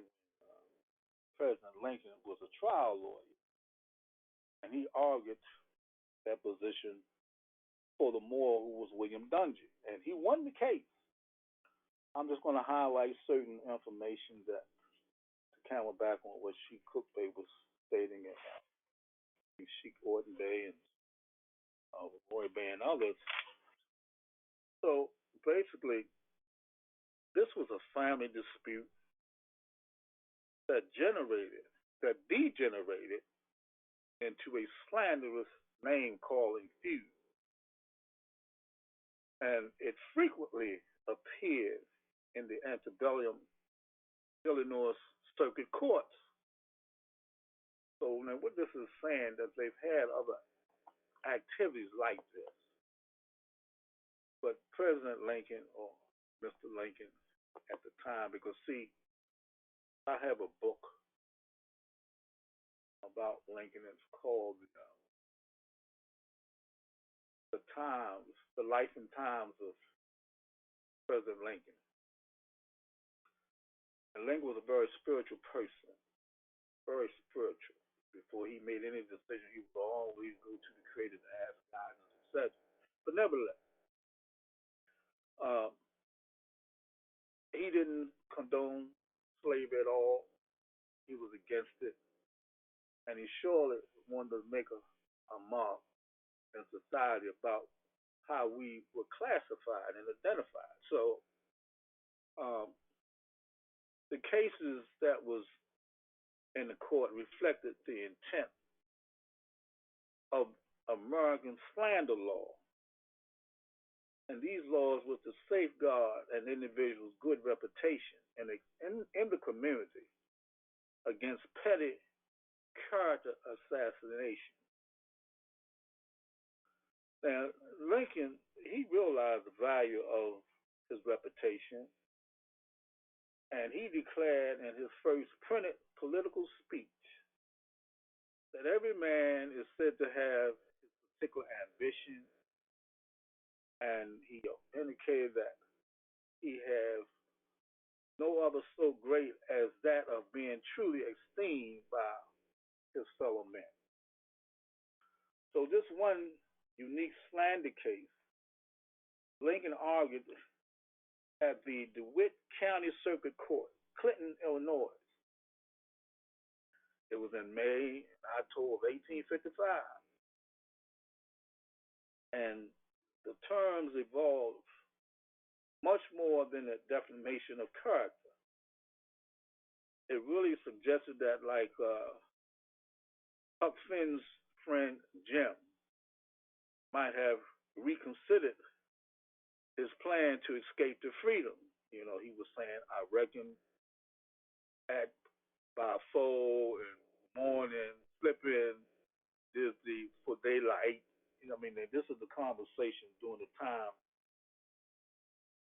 of how people were speaking, because a lot of us were not educated to the English language in that true capacity, and so we was talking in broken English, if you will.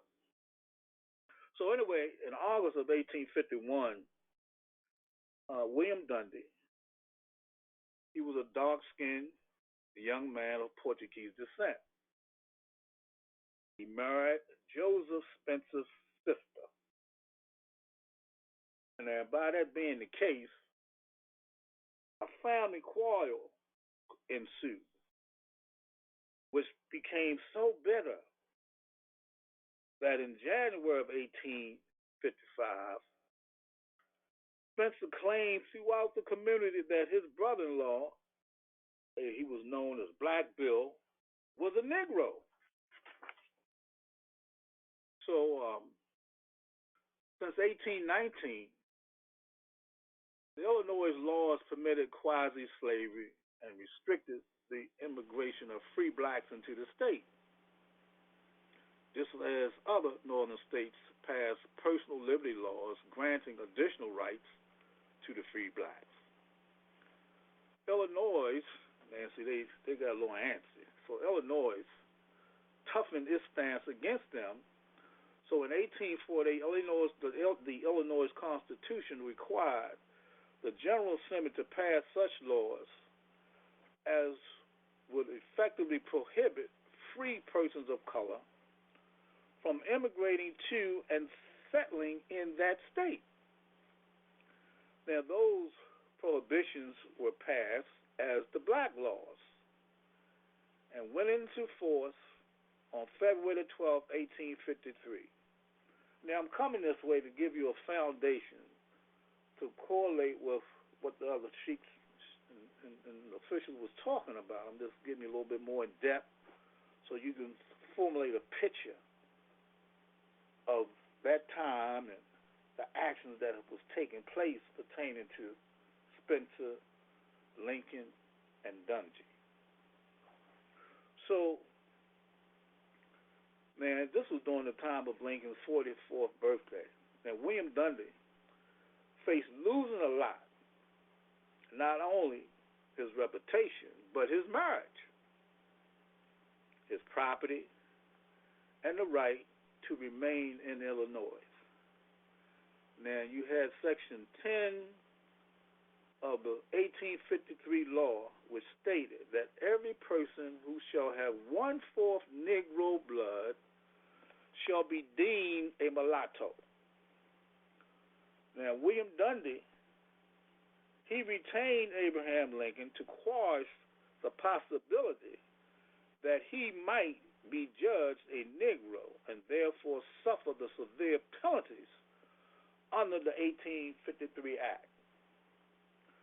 So this is what Lincoln did. Lincoln filed his declaration charging Joseph Spencer with slander on April the 17th, 1855, and sought a $1,000 damage. Now, this was pertaining to a game of legal chess which occurred during the first hearing in May. So Spencer's attorneys, Clifton H. Moore and Lawrence Weldon, filed a demurrer to Lincoln's declaration, asserting that his charges were insufficient in law. So this particular judge, his name was Judge David Davis, agreed that 2 of Lincoln's 3 charges were faulty. So the case was continued, and Lincoln was allowed to amend the declaration. So at the next term of the court, which is October 1855, the case was argued before a jury. Now, according to Lawrence Weldon, Lincoln's talents as a trial lawyer were evident in his argument for Dungy. Weldon stated that Lincoln questioned Spencer's character by demonstrating how Spencer went from house to house, gabbing that Dungy was a nigger. So Weldon emphasized that Lincoln's tone and pronunciation had a curious touch of the ludicrous, which, instead of detracting, seemed to add to the effect. So Lincoln further undermined Spencer by using humor to persuade the jury that there were reasonable doubts regarding Dungy's race. So Weldon recalled Lincoln's statements. So here we go. He says, my client is not a Negro. Though it is a crime to be a Negro, no crime to be born with a black skin. But my client is not a Negro. His skin may not be as white as ours, but I said he is not a Negro, though he may be a Moor. So Mr. Lincoln interrupted, but then, Mr. Weldon, he was playing games with him now, or with the court. So Mr. Lincoln, he interrupted. So Judge Davis, who was scarcely able to restrain a smile, so Judge said, "You mean a Moor, not M-O-R-E, but M-O-O-R, Moor." "Well, Your Honor, Moore, not C.H. Moore," replied Mr. Lincoln, with a sweep of his long arm toward the table where Moore and I sat. "I say my client may be a Moor, but he is not a Negro." So Lincoln then demolished the defendant's witness's testimony. So Moore and Weldon had secured several dispositions from residents in Giles County, Tennessee. That's where the Dungy family lived. That was their home. So now these witnesses stated that they had personally known the family and that the white community had regarded the Dungys as Negroes or of mixed blood. But under cross-examination, Lincoln argued that the testimony was hearsay, as the witnesses admitted none of them lived within 30 miles of the Dungy residence. So, on October the 18th, 1855, the jury returned a verdict of guilty and granted Dungy $600 in damages, plus court costs of $137.50, and Lincoln charged a 25-hour fee, which Lawrence Weldon considered minimal. Now, to avoid the appeal to the Illinois Supreme Court, Lincoln persuaded Dungy to remit $400 of the judgment in return for the defendants releasing all errors which may exist in the court record. However, now, under Illinois law, the defendant could not appeal the verdict, but could appeal only on errors of procedure or evidence. So Lincoln had taught Joseph Spencer an expensive lesson in domestic relations. So now we have to see the significance of what this represents. So it reveals something much more profound and the understanding of race in the 19th century.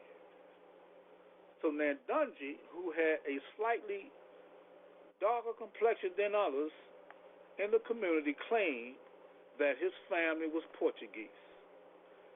As recent scholarship suggests, and this quote from Lincoln reveals, race is socially constructed.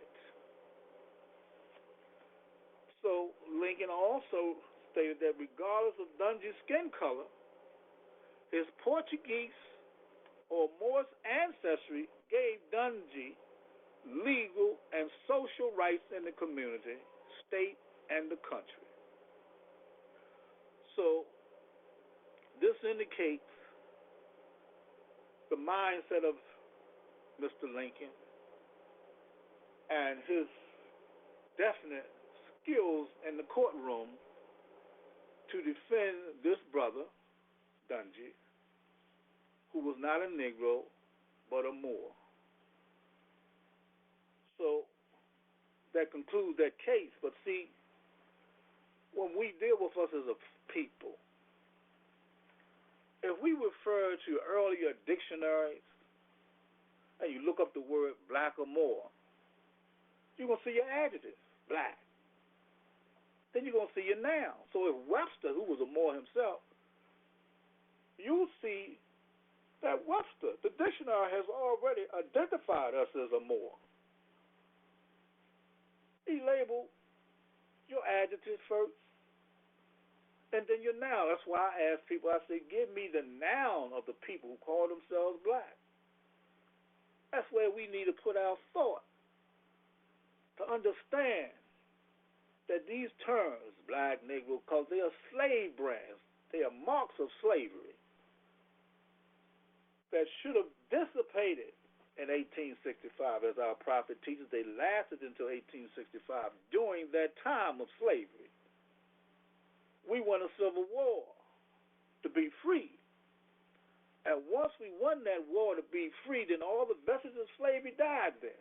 So why are we carrying on today saying we black and we proud and we marching and singing? The turn of the tide of the Civil War was Gettysburg, people. You ever get an opportunity to go to Gettysburg, to go on the battleground and see all those Islamic symbols, the star and crescent is all through the battlegrounds.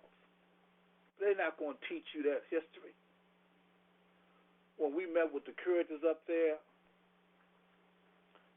back in the 70s, was some noble brothers out of Philly, Glen Hill and Hawk Bay. They was trying to move the Liberty Bell.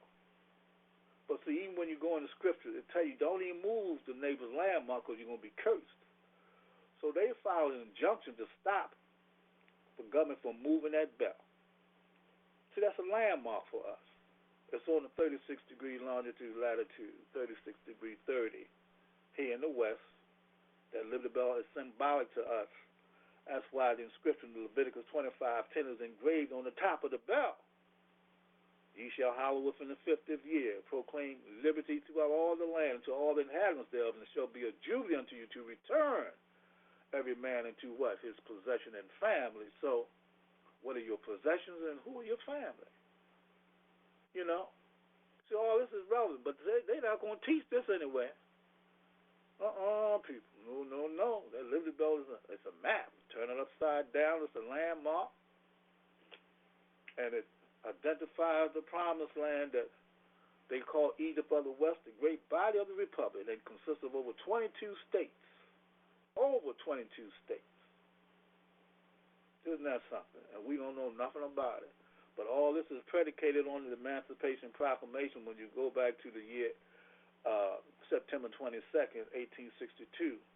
The initial emancipation that talks about your freedom, the compensation, and the colonization is all there. And they made the proclamations permanent. I mean, permanent parts to the Constitution on December the 15th, 1862. Vote 78 to 52. But you don't see none of it. You're supposed to see those first 7 articles, which is your free national constitution or the organic constitution. The Bill of Rights should have been the proclamation, then the 13th Amendment with 20 sections enforce it at all, because you have about 7 sections of the 1320 ties you back to your free national constitution, and it also enforces the Emancipation Proclamations. Why? Because it deals with your freedom, it deals with your compensation, and your right as a people, as a natural person. All of this is entailed within this policy of freedom, but they don't teach it. So there's a void in our lives about abolition in society and what we have done to facilitate abolition in society through winning wars that pertain to us, because every time we've come into a war, we have enhanced the position of this government, but they're not going to tell you. They're not going to teach you that. They leave us out. They have disguised all the important components of the things we've done in society and dealing with humanity in general. They disguised it. So I'm just giving this a little bit of spill because there's so much more to this, and I really applaud our brothers and sisters in the Moorish School of Law and History for doing such a great job, to get us to realize, hey, missing piece. I remember the prophet used to tell us, he said, when the Europeans came to him, they came to him with a suitcase, y'all, to get him to sell out $475 million, y'all. Can you imagine that? And that's true. I had some people come to me, too, for me to sell out back in the 80s. These were preachers, bishops. They wanted me to teach them how to deal with the 13 exemptions. But I said, if you want to pay me, pay it to the temple. Don't give it to me. I don't want it. And believe me, people, this thing is real. They came back to me about maybe 10 days later and called me. Say, Mr. Bay, I got to congratulate you. You didn't sell out. A lot of people would have took this money that they offered me. I ain't going to tell y'all how much it was. Money don't make a man, y'all. Free national standard and power to make a man in a nation. A lot of us get money. You so happy to get that dollar. But if you don't have knowledge, wisdom, and understanding, when you get it, then what you going to do with it? You're going to squander that. Go out here, buy a car, buy drugs or whatever. Next thing you know, it's gone. Because you haven't thought about what it is that you've been blessed to receive. We are so selfish. We are stiff-necked people, sure enough. But see, we're in prophecy, people, and we're going to be punished and continue to be punished until we realize that truly there's a God who loves you. And the proof that he does love us, he sent us our prophet, the honorable prophet, Noble Drew Ali, the Hebrew prophet. Yes, indeed. So, like I said, there's so much more I could talk about, but being that we're on this particular subject, and I like to crisscross things to bring in information on this point, crisscross, go to another point, and then bring it all back home so you can see the total picture, because you're in it. Step out the picture and look at it for yourself. Look at all what's going on in society. And we ain't seen the worst yet. And I've said this many, many times, that we corporate slaves and everything that's taking place is pertaining to the corporations, 14th Amendment, 1871, the Act, and all this is pertaining to if the man controls your habits, they control you. So you ask yourself, are your habits being controlled? Oh, yes, it is. And who's controlling it? The corporations, y'all. Corporations. Yes, indeed. I want to share this with you. Wait a minute. Hold on for one moment, y'all. I want to get this document real quick.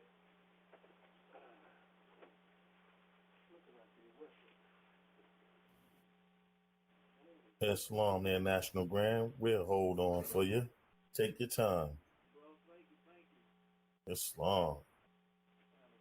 Definitely our national grand sheet. About to get ready to pull out some information for us. Just give him a brief moment. All right, National Grand, you back? Yeah, I'm back. All right, you have the floor. Okay.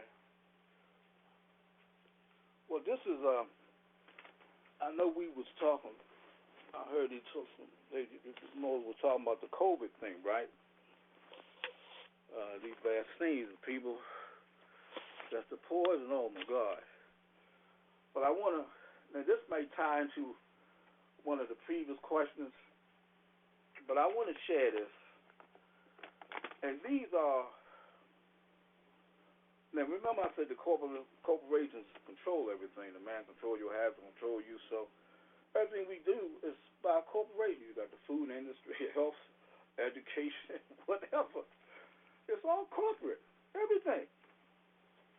And we go ahead to these various department stores, etc., spending our money, and they take these shots. Hey, you know, anytime the government's going to pay anything, you know something ain't right with that. Anyway, I'm going to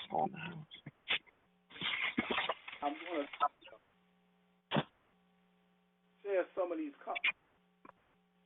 There's a list of companies, y'all, that we should avoid doing business with as much as possible. And because all of them are part of this COVID conspiracy. Okay. Check this out. You have Adobe, Aflac, AstraZeneca, AT&T, Blue Cross Blue Shield, Bayer, Bank of Commerce, Bill and Melinda Gates Foundation, Biogen, Cargill, Cambridge, University Press, Century 21, Charles Schwab Corporation, Cisco Systems, Citibank, Coca-Cola, Clorox, CNN, Time Warner, Costco, CVS, Data Processing Management Incorporated, Dell, Delta Airlines, Disney Labs, Disney, ET Enterprises, Eastern Mountain Sports, Everbright, Exxon Mobil, Facebook, Fidelity, Ford, General Electric, General Mills, General Motors, Google. Let me see. Who else is?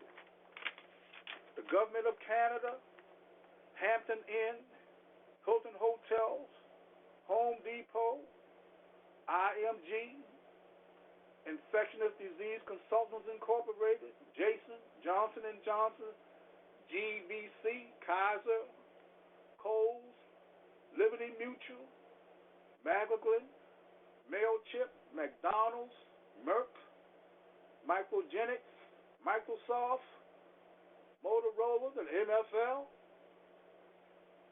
Neotech, New York Society of Infectious Diseases, Nike, North American Vaccine Incorporated, Novavax, OnStar, Oxford University, PayPal, Pfizer, Procter & Gamble, Princeton, Quaker Oats, Quest Diagnostics, Roche, Safeway, Siemens, Spirit, Sprint, Staples, Starbucks, State Farm, Target, T-Mobile, Toyota, Trojan Condoms, TBS, UPS, Verizon, Walmart, Walgreens, WebMD, World Health Communications Incorporated. Now, we visit a lot of these places to do business, but, you know, we don't know these people get paid. They get a nice little check. And even when these employers, when they come around and try to force you to get these shots, man, they get paid. The entertainers get paid, the sports figures, y'all be surprised. This is all a money-making scheme. It's a global genocide, people. But it's all been written in prophecy. You need to read Revelation. It's going to tap into all of this. So anyway, I just wanted to share that because it's on my mind. And so many of us are so fearful of this man. So I tell you, people, they're not telling you about all the people dying, all the side effects. They're not doing that. Thousands of people dying in this country and worldwide. Oh, yes. We in for it. But there's always a remedy. So, okay, Mo, I guess I better get off of that page. So, where are we now, brother? Islam National Grand. Those are the only two questions we were able to get to the floor this evening. Islam. Okay, Islam, Mo. Thank you for doing a great job, brother. Thank you much. Well, brothers and sisters, I'll just say this to you. Get yourself prepared, because a lot of negative stuff coming. We ain't seen the worst, and then can't you see that Mother Nature, Queen Mother, is upset with what you're doing to the planet? And our God, Allah, is definitely not pleased on what's going on with the people. But see, we have a life source. See, power dissipates, but that force, see, what you all don't know, back in the year, when was it? Around about 2007, somewhere around up in there, we sent all the chief judges around the country. The Jack Lee's case, our charter, and a letter about what they're doing to our people and what they better stop doing. See, when you do things fast, it don't last. You got to be slow but sure. See, our God is a covenant-keeping God, and His covenant is pure. See, we sent the letter to the president. All of them know, because Obama and Michelle, they went to Morocco, you know. They know. The congressional people, they know. The presidents know. When we put in a letter that if they don't do right by us and enforce this policy of freedom, the forces of nature is going to bring woes upon mankind too horrible to contemplate. And all these riches and wealth that they think they have, people, going to be gone in one short hour. And they're going to curse the day and damn the hour that they've been born if they don't do right by us. See, they're not telling you all what's going on around the world, weather-wise. A lot of flooding, earthquakes, volcanoes, all kind of things are going on in the atmosphere. And you see the planes, and then they bringing the chemtrails back, making it heavy. Don't y'all know that that's where the poison is? Because it's airborne. So when it drops to the ground, the animals, they fussing, they getting sick too. You know, a whole lot going on.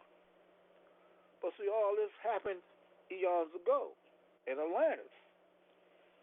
See, when the people think they're so much smarter than the one who brought them into existence, they think science is above the infinite. Never happened. Because they don't realize that our ancestors are in the midst. They're in the air, they're in the water, the earth, and the fire, y'all. They are. So I don't care how high they go, they're going to find us. How low they're going to find us, how wide. You're not going to escape this examination. If it don't catch you, it's going to catch your family. And that's real. See, these people are going to be so cursed. I told this to some officials. I had one of the sheiks, I said, bring out the prophet's picture. Show it to these people. Even when the Freddie Gray situation occurred here in Baltimore, the Justice Department contacted us. We didn't contact them. They contacted us to have a meeting. And they came, it was four of them, to the temple to meet with us to get our take on this whole racial thing that's happening in Baltimore and around the country. I told them the same thing. Told one of the sheep, I said, bring the prophet's picture out here. Told the sheep to walk in front of him. Let them see who our prophet is. And I said, do this man look like a fool to you? No, sir. No. No. But I wanted them to see our prophet. Y'all talk about you waiting for Jesus. He is your Jesus right here. This is your Jesus. He's the Hebrew prophet in these days and times. And Moses, check it. See, the Mosaic Code governs the whole planet, east and west. I'm going to put this on your mind. All through the planet, all nations, what people are more revered than anybody in Scripture? What people? Well, you east and west. What people are more revered that everybody talk about, everybody acknowledge? Who are these people? Somebody respond to that question. Just got a couple more minutes. It's almost 10 o'clock. Will somebody respond to my question? All over the planet now, you have a certain group of people that scripturally everybody reveres. Whether you're in East, whether you're a Christian, whether you're a Muslim, Hindu, Buddhist, don't matter. Islam. Islam. Islam. Islam. I'll yield. Islam. Cool. Go ahead, speak, Mo. Islam, that's grand. This is Brother Marcus Trey Reynolds. Yeah, I would say the children of Abraham, Isaac, and Jacob. There you go. Islam, Mo. Thank you. So now y'all think about Islam. Go ahead, Mo. The Hebrews. All right. Well, as the previous brother said, all of them were Hebrew Muslims, y'all. They wasn't Christians. They were all Hebrew. The whole house was not Abraham Hebrew, was not Moses Hebrew, was not Jesus Hebrew. The Prophet Muhammad, may the peace and blessing be upon him, Hebrew. Noble Drew Ali is Hebrew. What does that make us? It's all about the one God, people. So all over the planet, the house of Israel is revered. You in the house. You're in the house of the gods. Check this. Now, you have the Circle 7, the Book of Secrets, I call it, which it is. Now, when you deal with those 18 missing years of Jesus and see the Christians deleted that. Why would they delete 18 missing years of Jesus? See, you know of him. You don't know the man. How can you know anybody if you got 18 missing years of the person's life? So you see how important, I tell you, the 5th chapter of Revelation, the book of the 7 seals, which is your Circle 7. That's what it is. Check it. But my point is, when it comes to us, our prophet made us aware of the secret. When he said, name some of the fathers who Jesus came to, some. Started with Abraham. He didn't have to, but he did. Abraham, boys by Ruth, Jesse, King David, Solomon, Hezekiah, Joseph. So when you read the 5th chapter of Revelation, it's going to talk about Jesse, David, and the Lamb. That's us. That's us, y'all. That's us. That's us. You read the 9th chapter of Isaiah and the 11th. It's going to tell you something. I ain't going to get into it. I'm going to tell you some things. The prophet drew his authority from the 9th chapter of Isaiah. A whole lot to this. But you're in the right place. This movement. That's why it's a movement. It's not standing still. But many going to be called. But few going to be chosen. Which one will you be? Because you're going to have the will to choose. But you got a platform there. You know, people say understand. I understand. I overstand. I understand. You got your 3. But your pillar of your foundation is stand. So what are you standing on? The truth. That's what stand means. Whether it's understand, overstand is still the truth. Got to deal with that. The knowledge, wisdom, and understanding. We are so blessed, really. See, Rome knows it. That's why they need us. We don't need them. They plucked our brains and scattered us mentally, gave us a mystery. Oh, people. I love my prophet. Love my God even more because my God, Allah, showed how much he loved us by sending us our prophet. As the record speaks, 18th chapter Deuteronomy, he will raise up a prophet amongst his own brethren unto himself to be his message to the people. So you don't see Noble Drew Ali as that.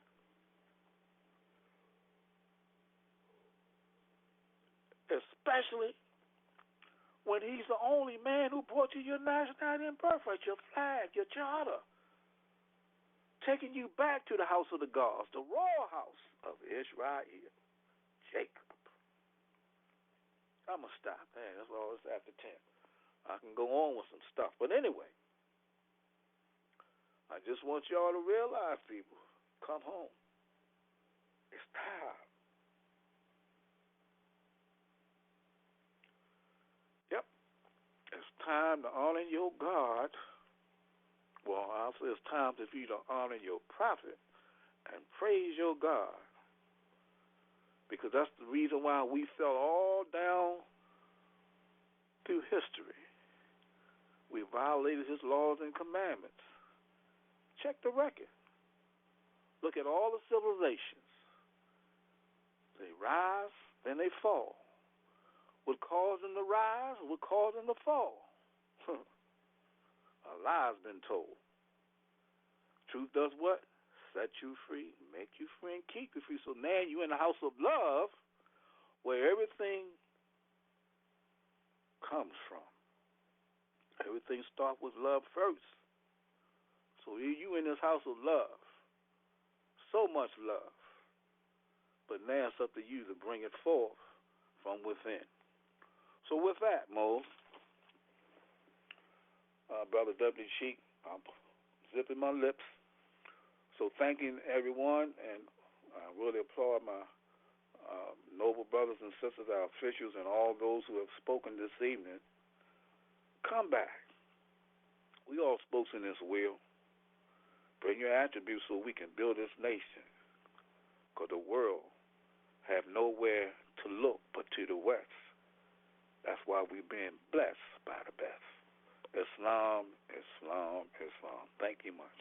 Peace. Islam. And thank you for summarizing our call and giving us and bringing us the information and the jewels, as you always do. The National Grand Sheik of the Moorish Science Temple, the Divine and National Movement of North America Incorporated, number 13, the Moorish American National Republic, is none other than National Grand Sheik Joel Bratton Bey. Islam National Grand, appreciate you much for all you have done, will do, haven't done, and will do. Allahu Akbar. Islam. Thank you so much, Mo. Thank you much. Peace. Islam. Islam. Islam, my good peoples. Yes, we're getting ready to close out the same way we opened, but you can catch us here next week's creation, same time, same space.